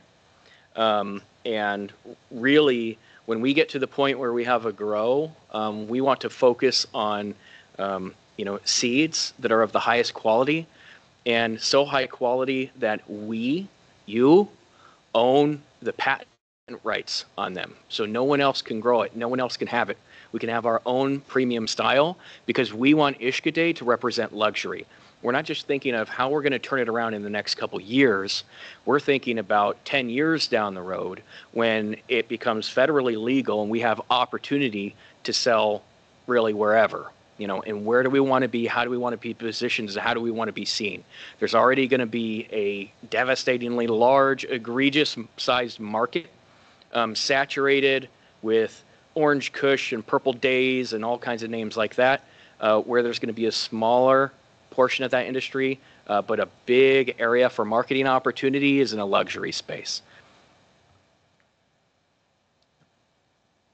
Just some more branding samples. So the location site, the purple rectangle is where the dispensary will be set. It's coming October 9th. The 10th are when the utilities should be hooked up to it, so we'll verify everything regarding that. The blue rectangle is a proposed future site where we can have a recreational space for people to not only use, but also if we wanted to have an event space. Currently, due to federal law, we can't take the Cannabis Corporation Ishkade branding marketing events into the Bay. So we have to have our own separate space. Council also approved utilities out to that area. Thank you very much, by the way. They've been moving very quick on a lot of things.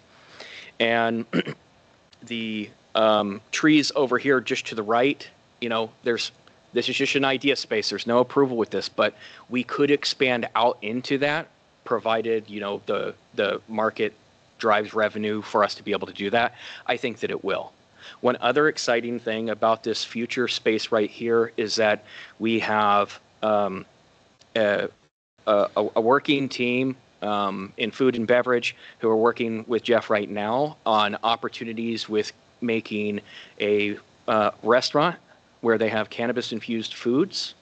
And that could be a huge marketing pull to this beautiful area that we exist in. We would be the only place set, at least at this time, who has the dispensary, who has a food space, and you know, while we can't directly market with the Bay, we can certainly market beside the Bay. So they have events, we have events, sort of thing. We're hoping that piggybacks on each other, and I very much think that it will. The team that we have, the positions are posted. Again, the positions for the dispensary are posted. This just happened yesterday. Please tell everyone, okay? It's going to be for one retail manager. There's currently an interim position. That'll actually be retail. I just didn't update that on the slide. 6 agents and 3 security. What I want everyone to keep in mind here, this is just for the location here, and then there's going to be a location inside the C-store. So the laundromat is going to be basically halved, and that's being worked on now. I made there was something we had 8-week lead time on to order. I've ordered it, so it should be open in December. And then so what I wanted to point out, sorry, is that we have 5 licenses for dispensaries external to the res. Okay, we don't have any more information on that, where they're going to be, any plans set in place. But the reason I say it is that if someone applies here, and let's say we get 100 applications, if people are not selected, we're going to keep you around for reference to these dispensaries as they expand. You know, it might take a year, but when it happens, it's going to happen fast, and it helps me know who can help us. Okay, I got my first day was April 7th or April 8th. I'm still learning, you know, names, faces, who can help us, who wants to work in what space, and the best way for that to happen is, you know, for you to approach me, or, you know, when we have time to connect, we connect. On that note, just a side note, I'm also available and open to the idea if we need to have a community space event on the BFDC, its future ideas and things like that. More than open for it. I just need help coordinating what that is, who is invited, and everyone helping spread the word for me. Drew, I just have one question. You have training certifications on the side of your team. Do Yep. they have to be certified before they start, or can they do I mean, how long is that training? So the training certification is not required, but we are doing it just as a good best practice. It's something that we have seen in the dispensaries that we've toured. I've certainly seen the same thing out of state, Missouri, Colorado, and so on. The certification, yes. Just bring my mic.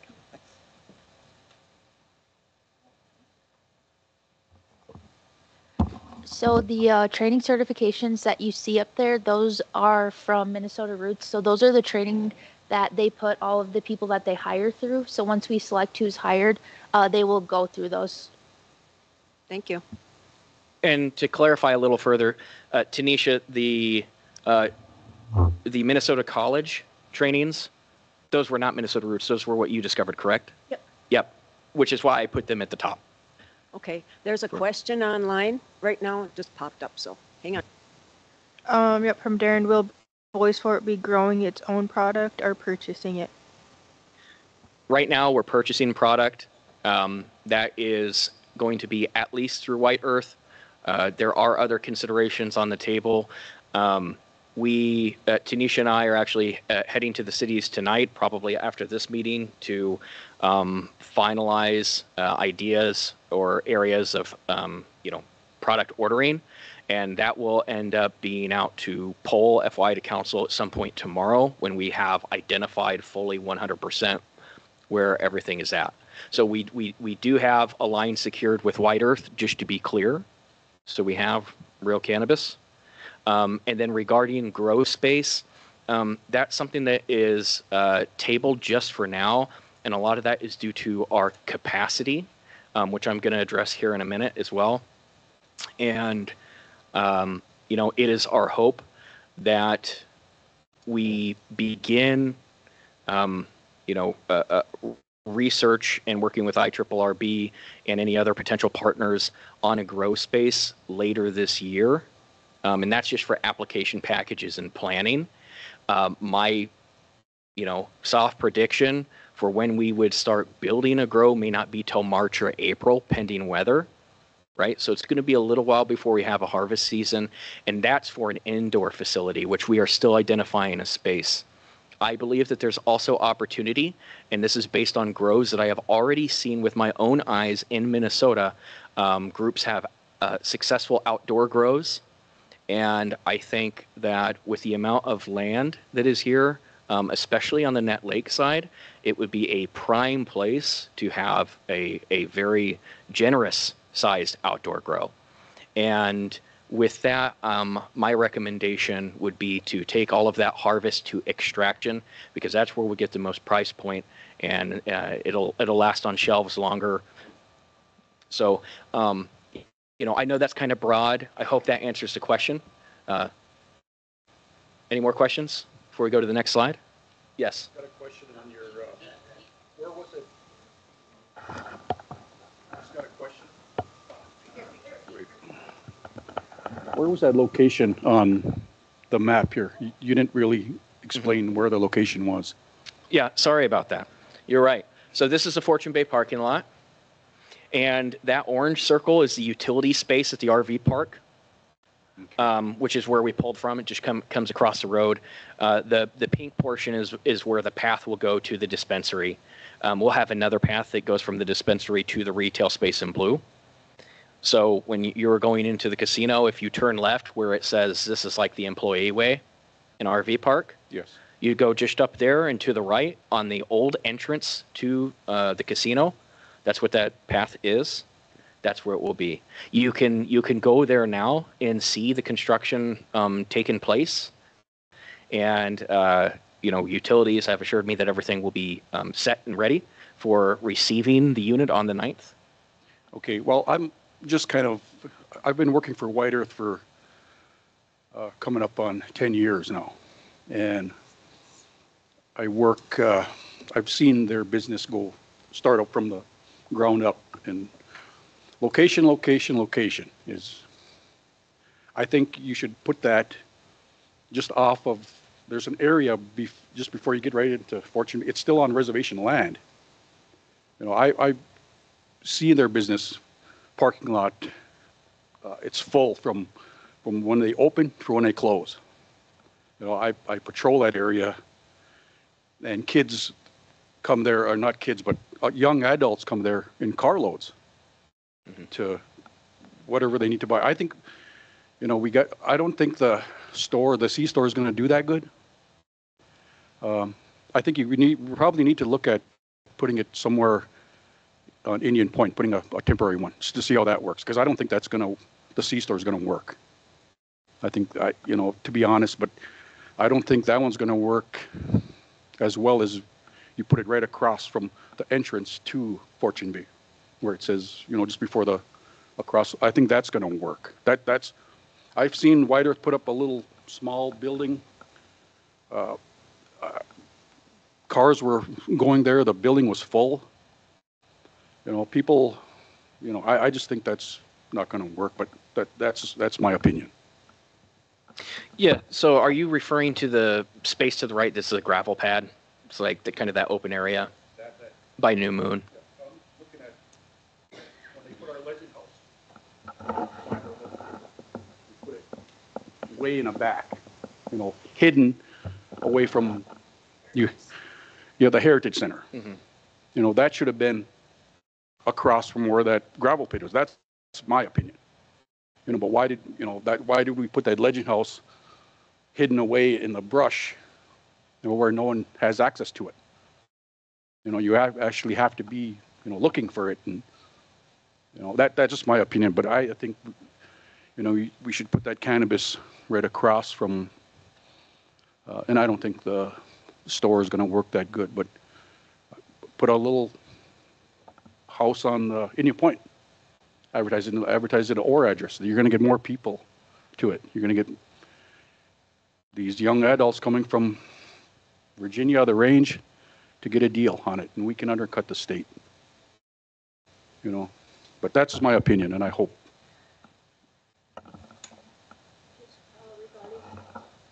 Oh, sorry. Regarding the C-store dispensary location, the good thing about that is the startup costs on that are very, very low, and it gives the opportunity for more jobs to be in the Nett Lake sector. Also, we're hoping the traffic from Canada coming down will have, positive impact on that store. So that was kind of the idea behind that. Well, that's why you want it as a whole address. Right. Canada. Yep. Just to add to that, I've been pushing for a dispensary to be put in the C-store, not a big dispensary, just a small one on a small scale. And the reason why I pushed for that is because the C-store is a financial burden on our casino. It's always operating at a loss. Our casino has to pick up the tab for that every year. And now, what I've been trying to do ever since I got on council was to take off the financial burdens that have been placed on our casino. WLY, Camper Sports, and to take them financial burdens off our casino, because that's not smart business. And hopefully with this dispensary inside the C-store, that the C-store will start to operate where it's making a profit. And that'll take off the financial burden on our casino. And as we move forward, I'm hoping that the council will take into consideration that we can't keep placing financial burdens on our casino that's struggling. And that's not smart business. We need to do smart business. And, wherever we put this, where that's going now, I hope that it does work out. And I do believe it will work out because of the product that we're selling. And we have a tax difference, what is it? I think a 17% tax difference. That's going to be to our benefit. And it is going to work out. And if the one in the C-store doesn't work out, then at least we tried. And I keep telling the council this, is that we need to reinvest in Nett Lake. Nett Lake is dying. Look at our enrollment. We got some kids leaving out of 6th grade. We've got a small group coming in from Head Start. Our enrollment is dropping drastically at the Nett Lake School. So we need to do something to try to breathe life back into Nett Lake. Thank you. Thanks, Shane. Go ahead, Drew. Thank you for the questions and comments, and Tanisha and Shane. Oh, yes. Just a couple questions online. How is White Earth going to provide us with luxury product that is unique from its own? Or is this the luxury branding going to be in the future? And then was the Y store an option for a dispensary? Okay, thank you. So I guess I'll answer backwards. The Y store is definitely where I first set to investigate for a dispensary.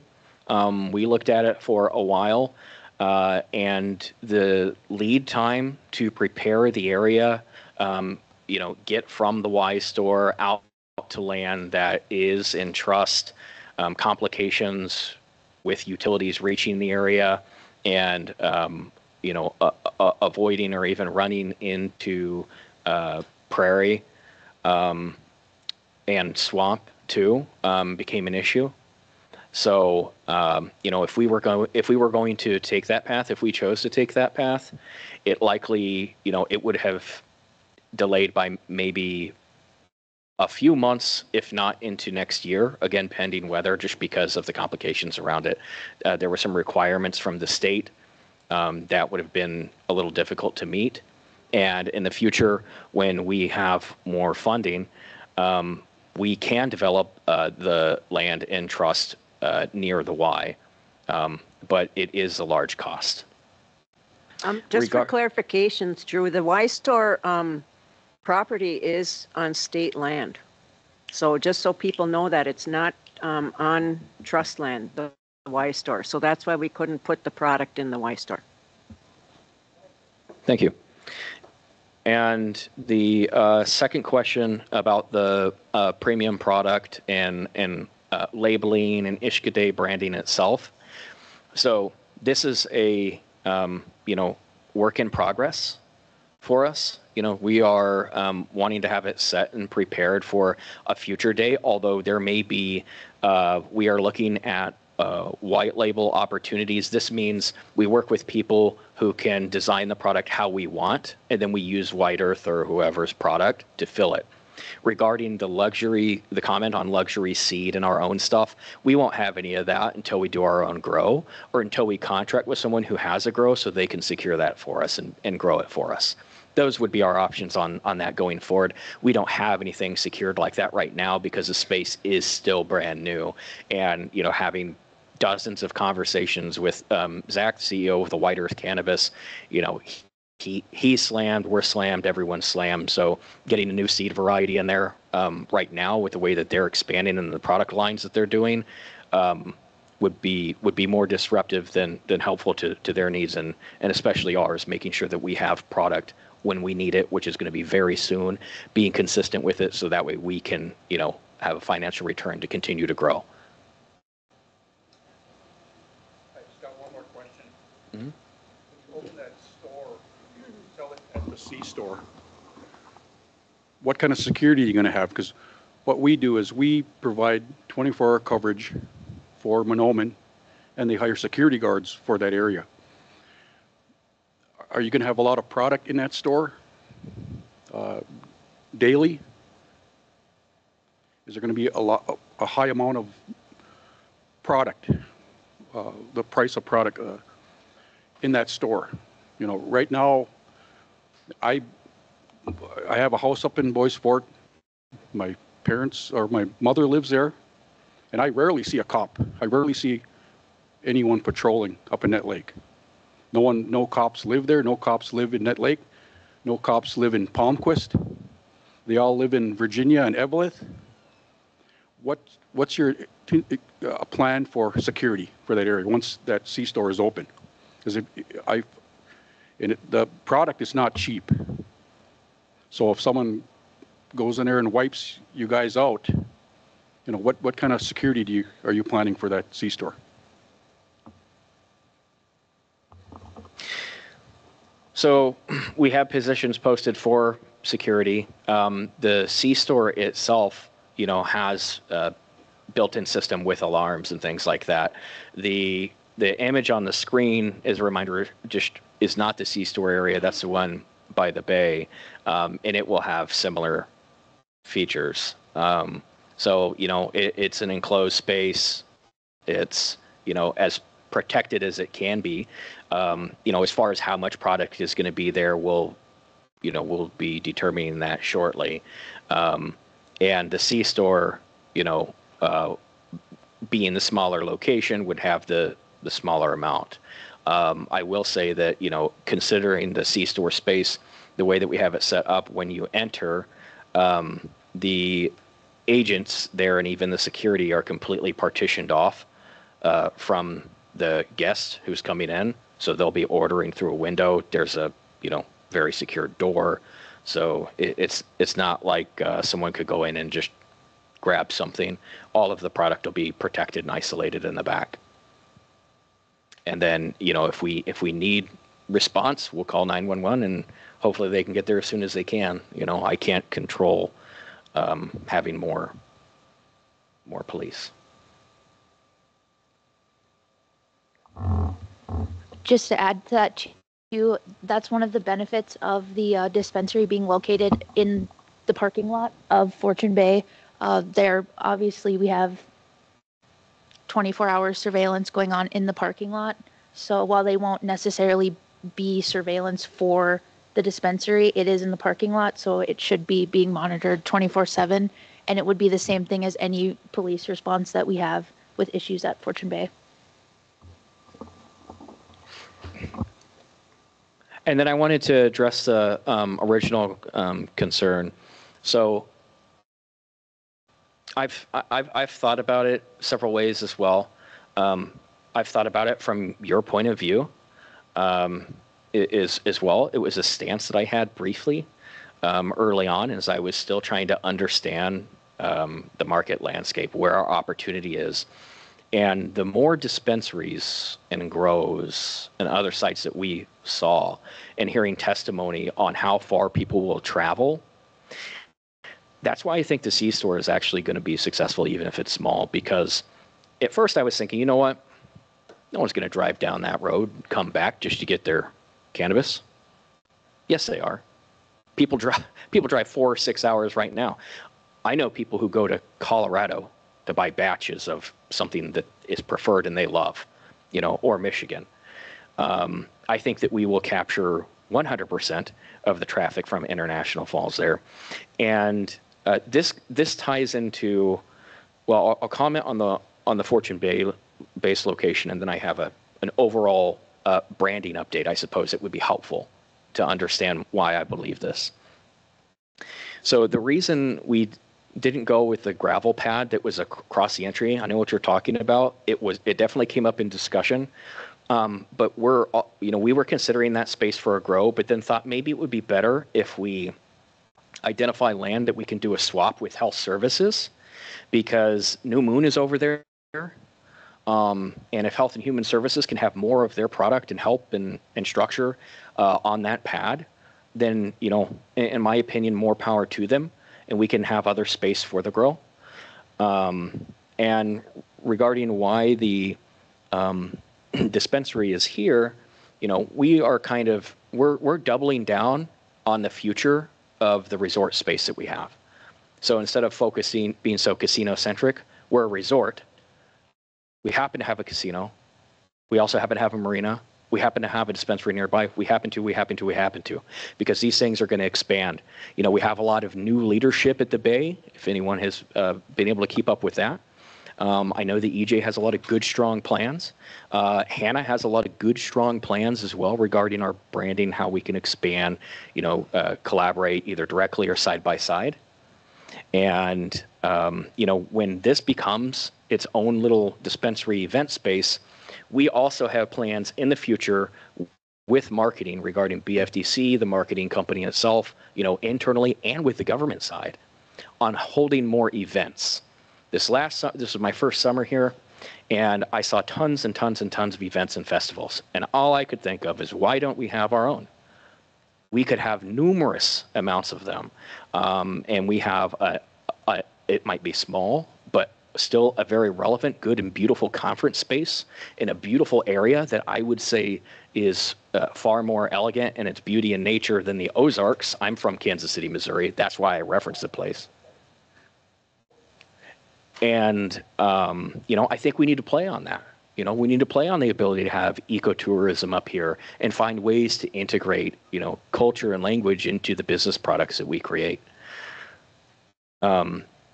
As far as Nett Lake too, even if the dispensary went even, I would consider that a huge win for the space, because there's going to come a day, and it could be next year, we might have a Wild Rice Festival. We might make it huge. We might seek international recognition from it. There are a lot of things that we could do with a festival in the Nett Lake space. That's an amenity that's there that people might like, along with band member arts, crafts, food vendors. I'm very much trying to prioritize band member businesses. And those would be created through a future small business development unit that Council and I have already talked about. It's just going to take us time. Something to add to that. As we start to move forward with this, and it's good to see, it's finally good to see that this is finally starting to happen. Because according to the plans, we should have been building our own facility by now. And we fell behind, and I kept pushing the council. We need to move on this. We're sitting still. We need to get going on this. And we finally got the ball rolling, and now it's really looking like we're going to be opening up soon. And some of the things is that to our advantage too, is that the state is going to allow, sounds like it's going to allow the tribes to open a dispensary, let's say in Duluth, Virginia, or wherever, and we regulate it. The state doesn't. We get to regulate our own. So that's a huge advantage to us, so that once we do get our own growing facility, is how we look at placing a dispensary wherever we can find, we'll put it, maybe in Duluth, if there's room. Twin Cities, of course, where there's a big market, and start generating more revenue for the tribe. And a few years ago, when I was at a conference down at Mystic Lake, and I was talking to one of the chiefs from, I think it was one of the Washington tribes, and he did a presentation on their marijuana business, and he said, our marijuana business surpassed our casino in revenue. So now we said, we just focus on our marijuana business now because it generates more revenue, way more revenue than our casino does. And I think that, this is going to be a huge moneymaker for the tribe if we do it right. Thank you. Nikki, is there another question? Just a couple comments, actually. This goes back to the traveling. Darren said they travel because it's not readily available. When the state opens up, it will be available in more places, reducing people's willingness to travel.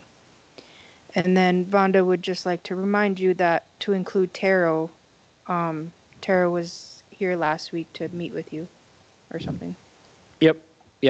Taro had those conversations. Taro is very much included, where it needs to be in contracts and fees and so on, and in conversations with our Taro leader.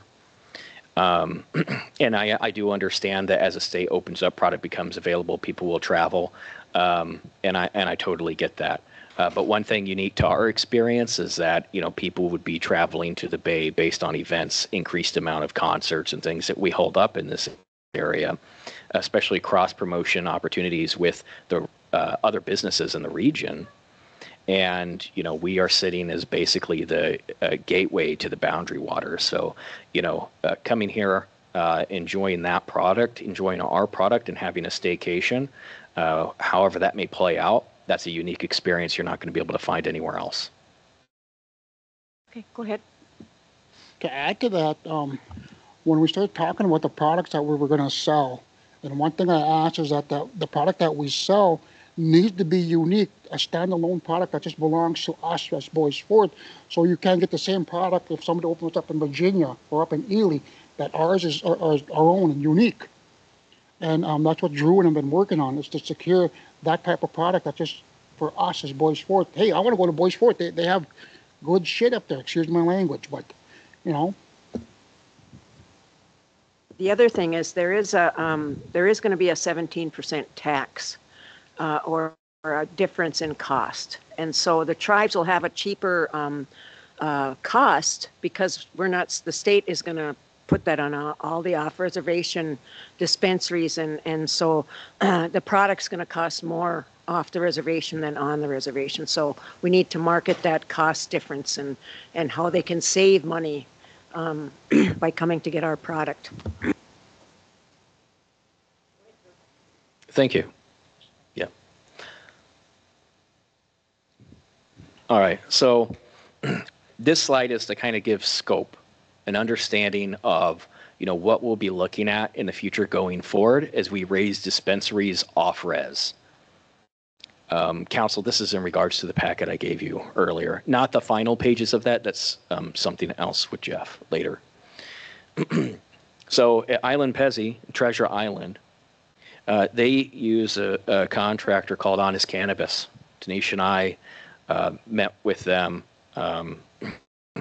Perry and Robert Moyer were also in attendance. And, I asked, I said, what does it take to have someone on site building everything out? Well, you have up to 500 grand one-time startup fee, up to 500 grand to establish organization structure. Okay, this is $1 million for planning for a year. And then their standard staffing model is set to, that's the retail, cultivation, so on. Now, their retail cultivation space, they'll lean towards the higher number of those staffs because they're a larger grow already, because they're in process. They're a larger dispensary already, not just because they're in process, but because of their location, right? They could experience 5 to 10 times the volume of people coming through. But Tanisha and I were there a few weeks ago for another meeting, and there was a Creed concert, a band, a popular band from, you know, early days, and there were the amount of people that were going through there were just absolutely you know, nuts. And you know, that reinforces some important comments that have come from the, you know, public here too, you know, about making sure that we have product and that everything is safe. And I think it reinforces that, you know, because they're located where they are, you know, and Whitehurst Dispensary is now located also adjacent to their, you know, casino parking lot. You know, you may not be able to, you can't commingle, but you certainly still can, you know, leverage the eyes in the sky that you have there. But the reason I'm pointing that out is because as we have more events and more concerts, we can experience something similar. So we see all of these positions. I also want to show you this because, again, we have the positions posted now for this dispensary. And then again, the C-store should be open in December. But there will be future positions, not just like the ones that are posted, agents and security and managers, but there will end up being supervisors. And then there's going to be grow space side things. There's going to be administrative side things. And that is just for the Cannabis Corporation. That's not the rest of the BFDC, where we have existing businesses that are evolving and growing right now. And we're going to have additional new businesses as we continue to collaborate with the government side, communication structures, energy, healthcare, real estate.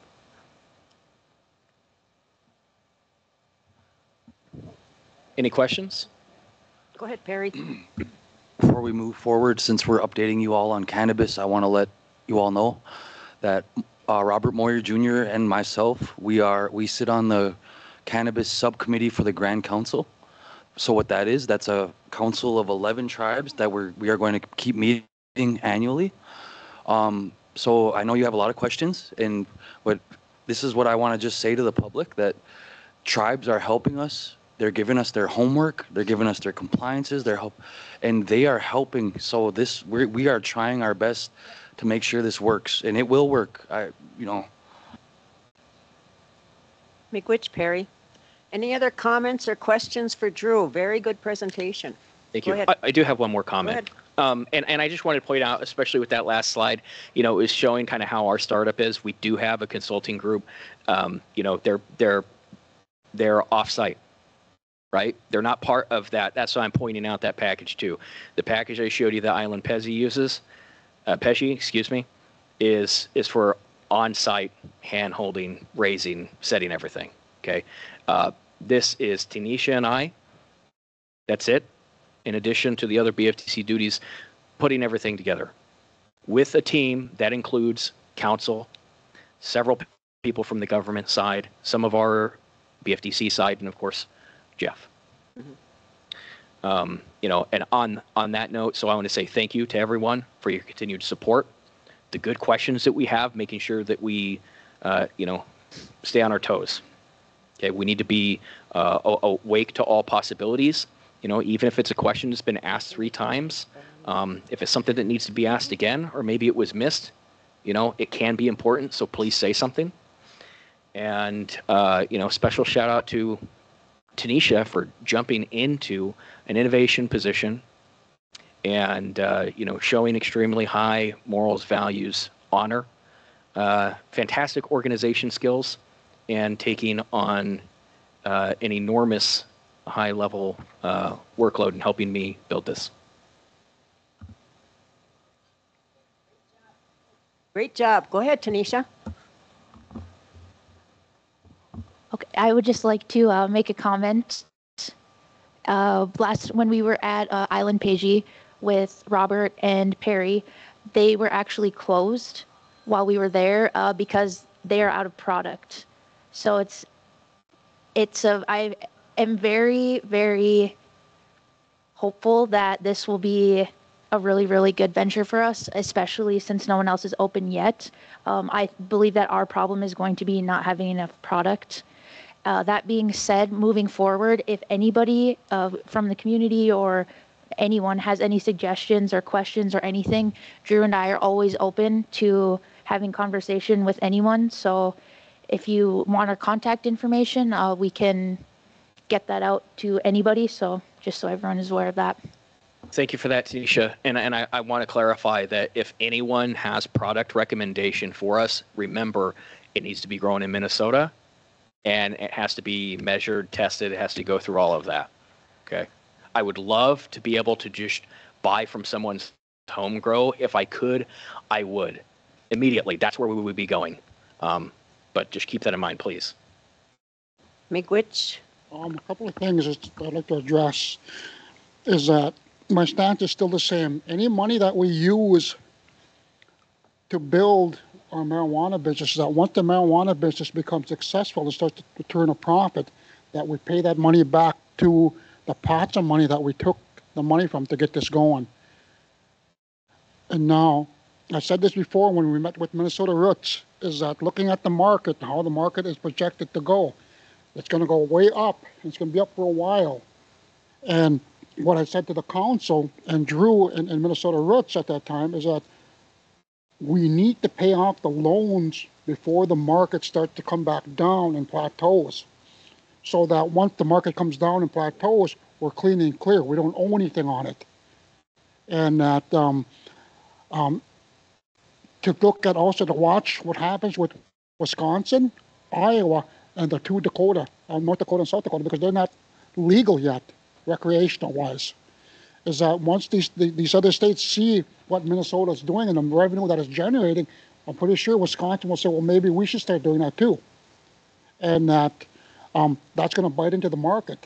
It's going to bite into the northern market, because that's kind of worrisome for me. But I think that as we move forward, that we keep eyes on these things so that we can hopefully continue to be successful. Thank you. Our closest competition, Fond du Lac, have you guys been paying attention to them?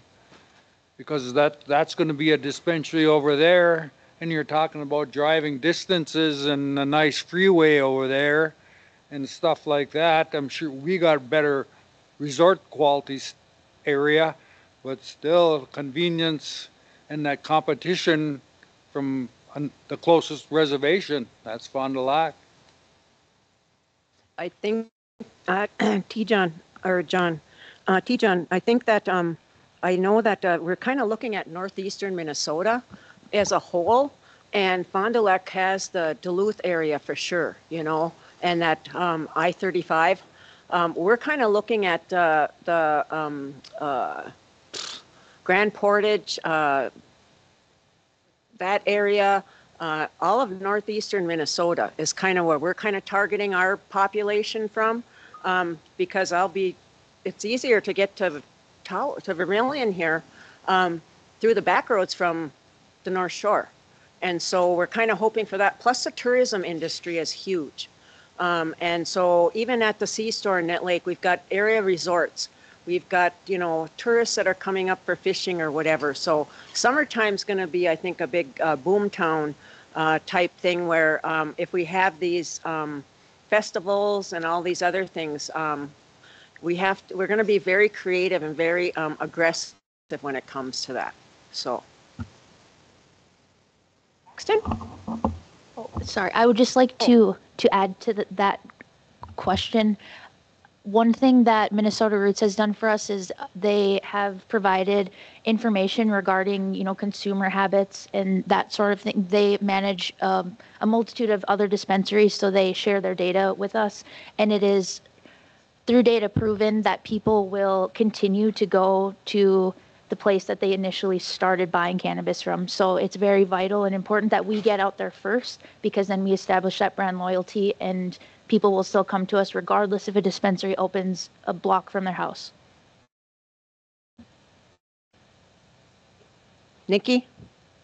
There was a comment online, is there an opportunity for online sales of product delivery? And then there are mom and pop shops selling products all over utilizing loopholes in the laws.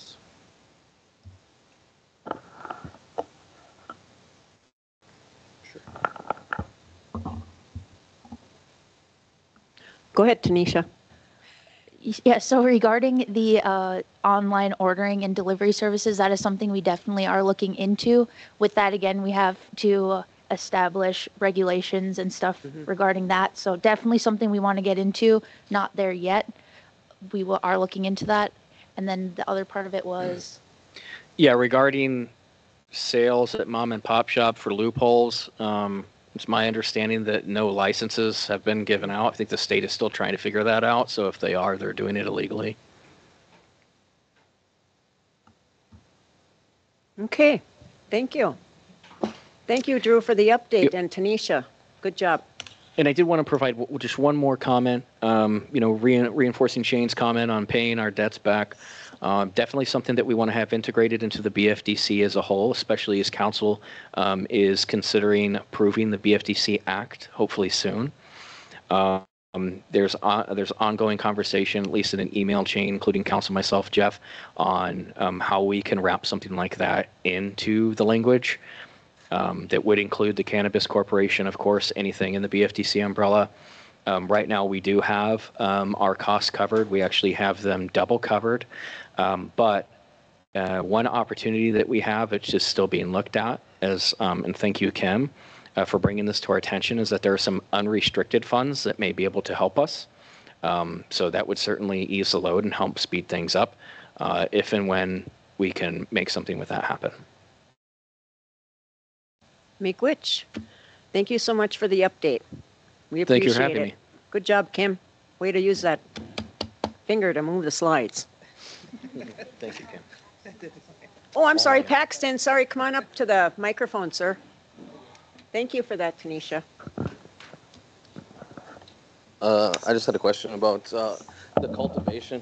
I know Shane talked about paying off those debts, but I think if we start a cultivation, I think that's going to be our biggest profit margin, rather than, because it's only going to cost us so much money to grow, but that profit margin is going to be able to pay that off if we get that cultivation, and if we can beat the state on that and be able to grow quicker than the state, I think that's really going to push us forward in the cannabis industry. That's kind of what I had. Thank you, Paxton. Thank you, Paxton. You're exactly right. And if we get our planning all lined up for later this year, and it transitions into a spring build, even if the state has a quicker turnaround for handing out the licenses for outside of tribes to grow, we would still be able to experience our first harvest, maybe two, before they go live at our current rate. So great point. Thank you. Good information, good discussion. Miigwech, Drew, and Tanisha, good job. Okay, next we have Shane Drift, amendment to Bois Forte Tribal Council bylaws, post for public comment 30 days. The floor is yours, sir. Jeff, you want to speak on this? Sure, I can give the background on this. Can we get him turned up a little bit, Randy? Is there a way to turn it up? Hang on, Jeff, you're kind of very soft-spoken on this side. I can yell too if you want. Oh, goodness.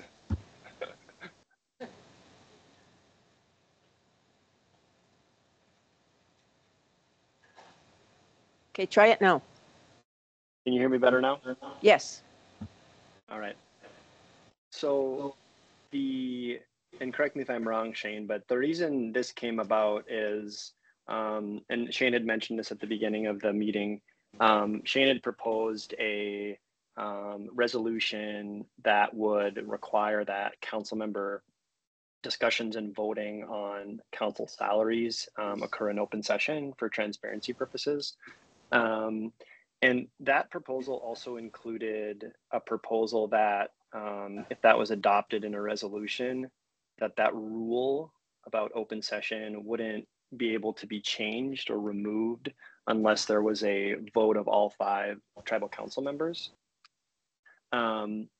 So my response to that request was just in looking at the bylaws. The bylaws right now require that any council action be by a majority vote of those present and voting, assuming that there's a quorum. And so the default rule for voting is a majority.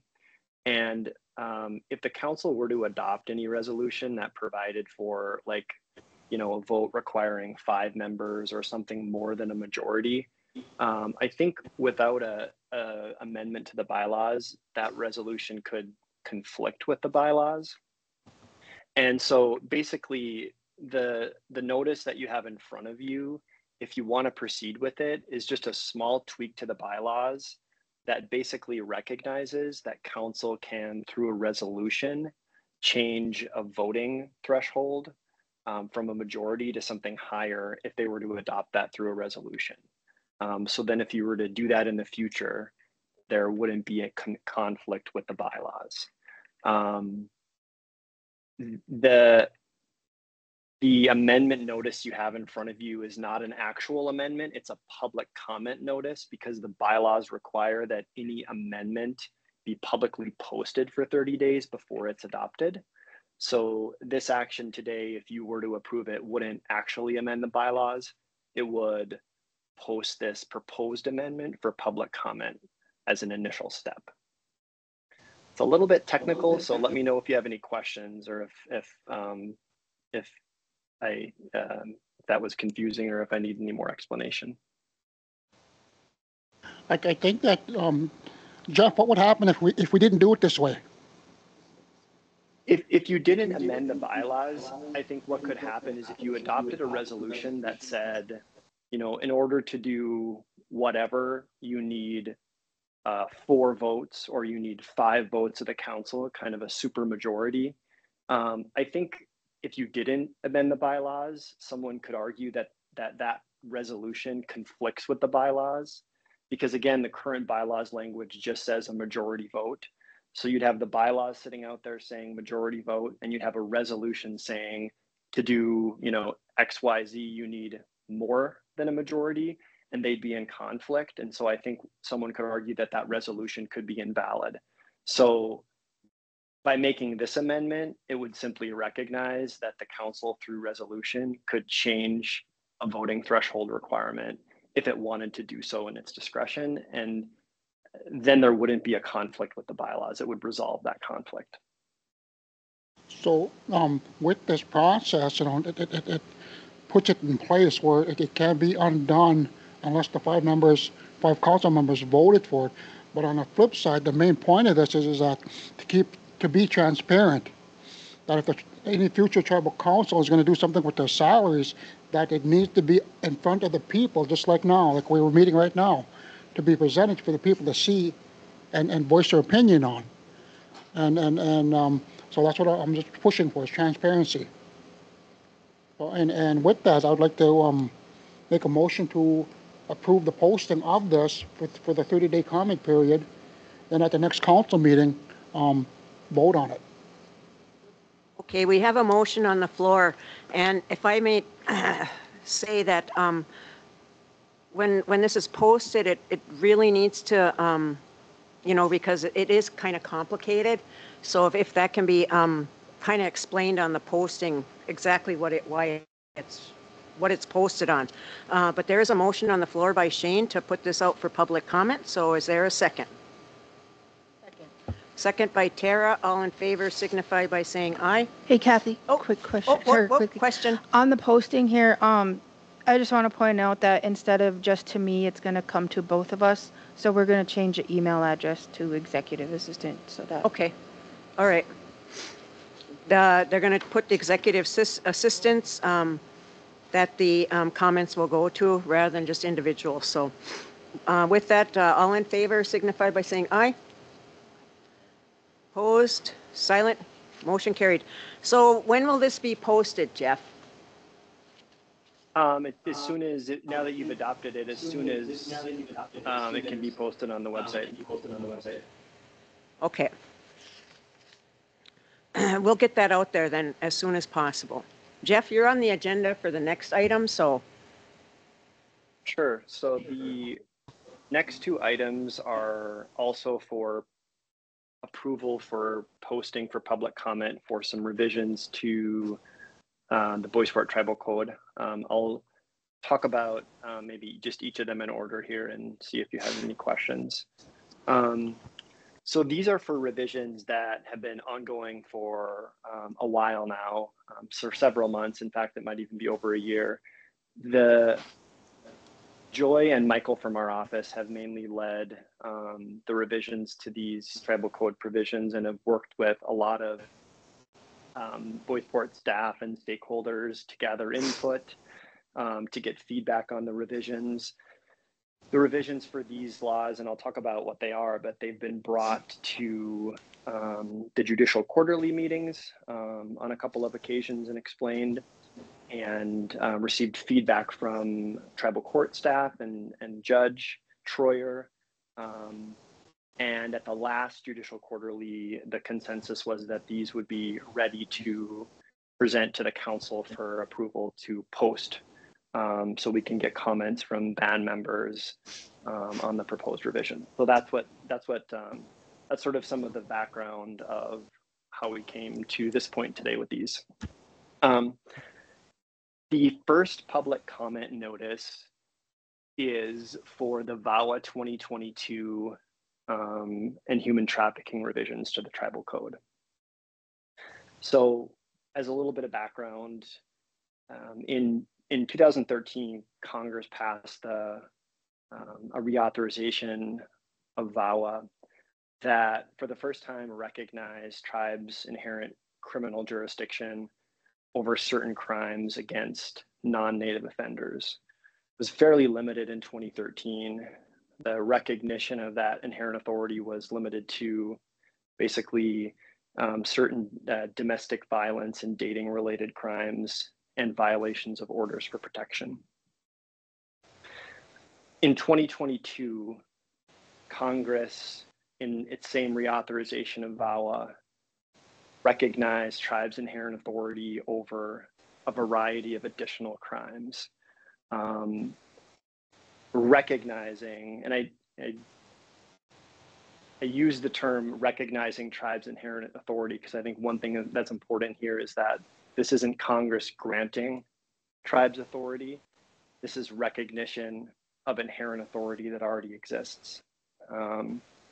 But the recognition in 2022 was a series of additional crimes that really expanded tribes' ability to exercise criminal jurisdiction over non-native offenders.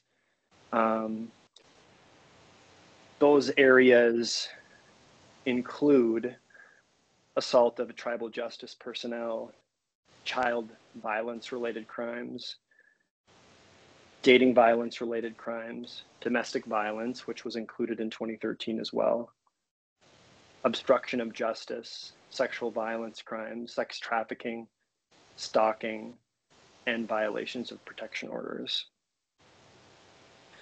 So the revisions for this public notice, this first one before you, are to implement the VAWA 2022 additional jurisdiction into the tribal code and allow Bois Forte and authorize Bois Forte through the tribal code to exercise this jurisdiction.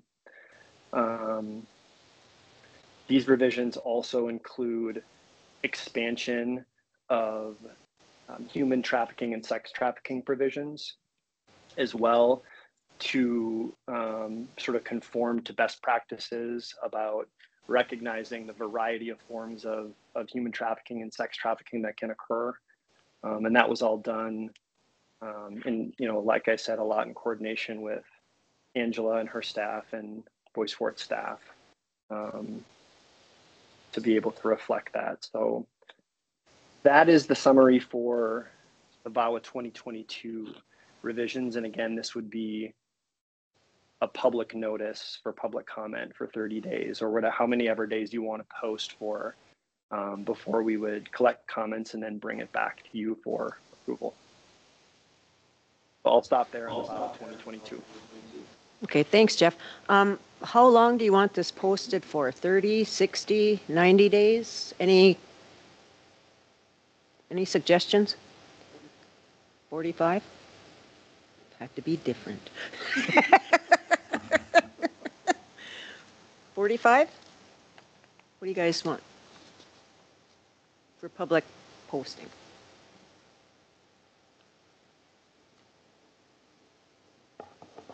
What's the minimum? 30? Yeah. Nikki? I just want to point out that it is kind of a lot of information to read through. I think and this one, is this the one with 2 or 3 different chapters? Yeah, this has multiple revisions to multiple chapters. So, I mean, 45, 60 days might be okay. My thought. And then just for public, I don't know if they know this, but VAWA, he keeps saying VAWA, that's Violence Against Women Act. So just letting you know that we tend to use a lot of acronyms, and Yes. so that's what this is about. Okay, so are you good with 45 days or 60 days or 90? Since it is a lengthy document. Make a move to post it for 60 days. Okay. Shane makes a motion to post for 60 days. Is there a second? I'll second. Seconded by Tara. All in favor signify by saying aye. Opposed, silent, motion carried. Okay, go ahead, Jeff.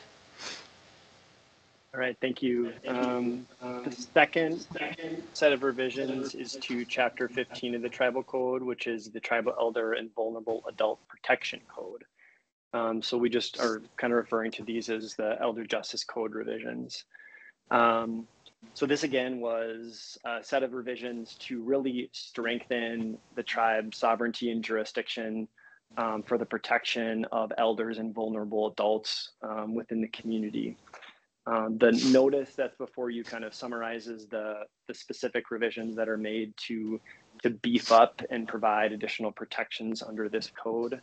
For everyone listening, you know, those are, you'll be able to read the notice if it's approved, but those are provisions that expand the definitions of abuse, neglect, and financial exploitation of vulnerable adults and elders.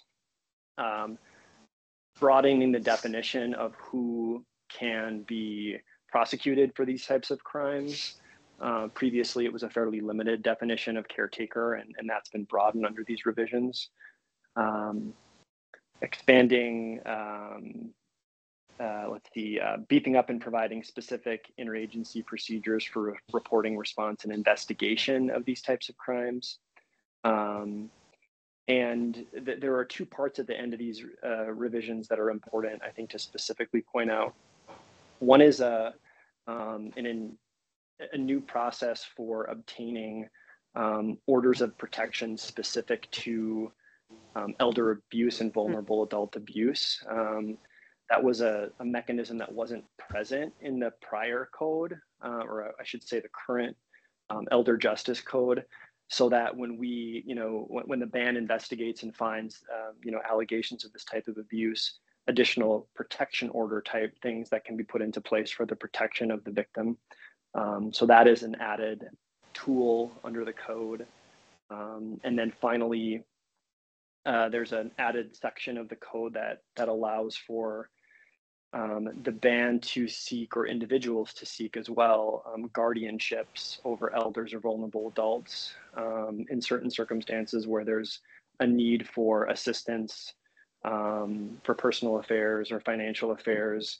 And of course that, you know, there's a fair amount of due process involved in that and standards that would need to be met. That's a court-driven process before the tribal court and the judge.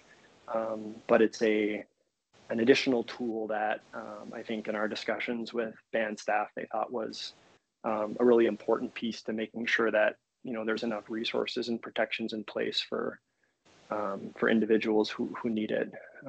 So that's the summary of these revisions. And this would again be approval for posting for public comment for how many ever days you'd like. Thanks, Jeff. Should we just do 60 on this one too as well? Do we have a motion to approve posting of the public comment elder justice revisions to the tribal code for 60 days? Moved by Shane. Is there a second? Second. Second by Tara. All in favor signify by saying aye. Opposed, silent, motion carried. I have one quick question. Yes, go ahead. Are any of the fine amounts that are attached to these new provisions, are those going to be increased or equated to any other fines that we have? I think the fines in general need to be looked at, but that's just I'm just wondering if the fines associated are going to be posted along with this. Good question. So these revisions don't include revisions to like the existing fine amounts. What these do though is they provide for some aggravated crimes and heightened criminal levels, like gross misdemeanors and felonies for certain types of crimes under both of these codes. And the fines then relate to the level in the existing code of, whether it's be a felony or a gross misdemeanor. There's a range that the tribal court can impose. So to answer your question, these don't specifically amend fine levels, but they do heighten the severity of crimes, both in the elder justice and specifically human trafficking context, to allow the court to increase fine levels for those heightened and aggravated crimes. Thank you, Jeff. Okay, Luke. All right. Well, good afternoon again, everyone. I do want to bring up resolution number 30-2025. This is the update the salary schedule for RTC member base rates. If you recall last meeting, me and the chief financial officer did some analysis on different salaries and presented them. One was a recommendation from Bluestone Strategies. One was a recommendation based on the market, and another one was a recommendation from Representative Drift. So today, you want the resolution presented to you today.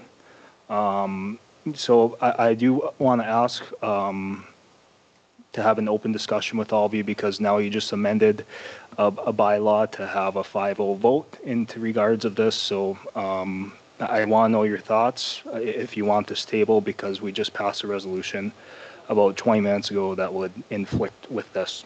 No, we just posted it for comment. Yep. So I would recommend. That 5 days doesn't, okay, or 5 people doesn't go in play. Okay. Okay, with regards to resolution number 30-2025, it was to update the salary schedule for RTC member base rates. And for those that are new to the meeting today, the base rates for the tribal council salaries have not been changed since 2006. And at that time, the base rate by resolution was $100,000 for chair, and I don't have mine in front of me, $90,000, I believe, for secretary treasurer, and then $87,500 for each of the district reps.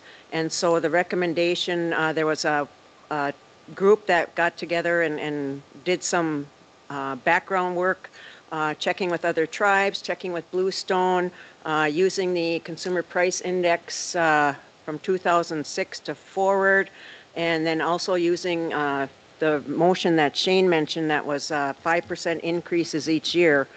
So all that was all taken into consideration, and what they came up with was, can I see this? Was 145 on the resolution, 145, 125 for chair, secretary, treasurer, 135, 219, and the district reps would go to 125, 307. And so with that, if you guys want to make a motion to approve or deny, it's all up to you right now. Is this the same resolution that calls for a yearly increase? No. No. I would move to deny. Okay, we have a motion to deny made by Shane. Is there a second? Second. Second by Tara. All in favor? Actually, Oh, in it, it says salary RTC member shall be subject to a flat 5% increase provided no RTC member that shall takes have care an of that. annual salary that exceeds 200,000. yeah, that removes the 5%. So I was wrong. With that yearly increase, that hasn't happened at all. You know, and if the council is not going to be following these resolutions, then why have them in place? And I've been saying that for a while now. And with that particular part, that pay raise every year or whatever, I would ask that also to get rid of that and to do away with that. And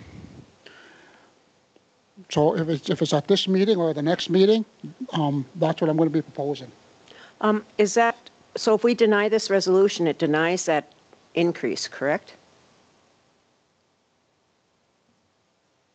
I don't think so because it's still in the other resolution. It's in the original resolution, Yeah. so we'll have to bring that back. So we will deny this one, and then we'll bring the other resolution back to remove or not rescind or whatever, but to fix that so that's not automatic like it was set up. So we have a first and motion by Shane and seconded by Tara.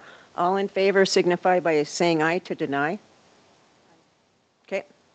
Motion carried. Okay. Next we have Pam Parson with compliance. I need to get going. Okay.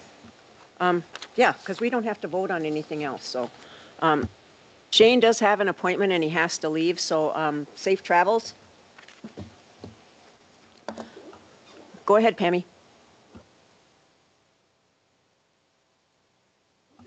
Bonjour. And didn't walk my dog. Did I say it right, Per? Okay.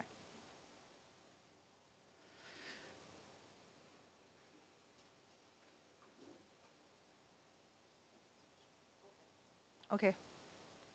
All right. Well, I'm here for Health and Human Services Compliance Program. So one of the first things I want to do is kind of request correction on the agenda, just to ensure that I'm listed on the agenda as Health and Human Services Compliance. This becomes a record for all of us. Yep.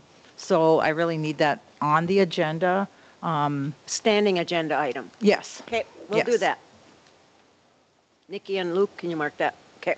All right. All right.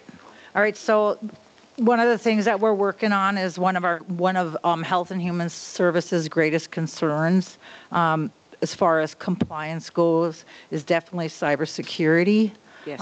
We need to make sure that we're keeping on top of the risks, and that needs to be done through staff education. We need to make sure that all our staff are aware of cybersecurity and some of the new things that are coming down. It's a little bit scary, some of the things that can happen, but really ensuring our staff are really diligent in knowing who's emailing them, what links they're clicking on, what websites they're visiting, that type of thing. Luke last month had set up a meeting for all of the reservation tribal government to look at compliance as a whole, and for all of us to work together in compliance. And I'd like to thank Luke for doing that. It's really helpful. Right now, we have I do education for Health and Human Services as part of the compliance program. Randy also does as the IT person, has also started education and training programs for all staff. So I like the idea of being able to work together and network together, so we're not duplicating our efforts, so we're working together, especially for some of these things like cybersecurity awareness, risk assessment, and that type of thing. The background study process is in process and being done at this time. I'm pretty sure by the end of the year we'll be done. So that's a good thing. some of the top 3 issues I'm working on now is the risk assessment for 2024. I'll be trying to get some time with Randy to get that risk assessment going and completed.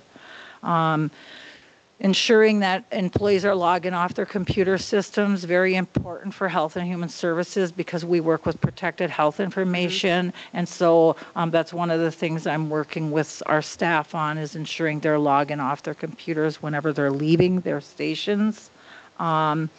Also encouraging employees not to be checking their email on any of our computer systems. And that's really an educational piece. And so I ensure that every employee is understanding that they are not to check their Gmail, Yahoo, any of them accounts on our computers. As far as having the resources, I feel like I have the resources I need. I have access to the information and the people and the data I need. I feel like I do have sufficient authority to do my job. And I am included in meetings and new strategies just to look at the compliance aspects of all of that stuff. And then the last thing I wanted to let Tribal Council know is Tim Peterson from North American Healthcare Group is going to be coming and doing an audit on October 24th, 25th. We'll probably do the audit and the walkthroughs on the 24th. I believe there's a health compliance board meeting. Tim was hoping to get some time at that, so I'll be working with Dan to see if we can get on the agenda for that. Okay. But yeah, he'll be coming in, so I'm pretty sure we're going to do it really well again. So, but do you guys have any questions, or is there any? I have a question. When Tim comes, Tim is the guy that does the, who's been working with us on compliance for many years, and he's been a really good resource for us. When he comes on the October 24th or 25th, does he want to meet with the council at any time, and maybe so we can get that on our calendar right away?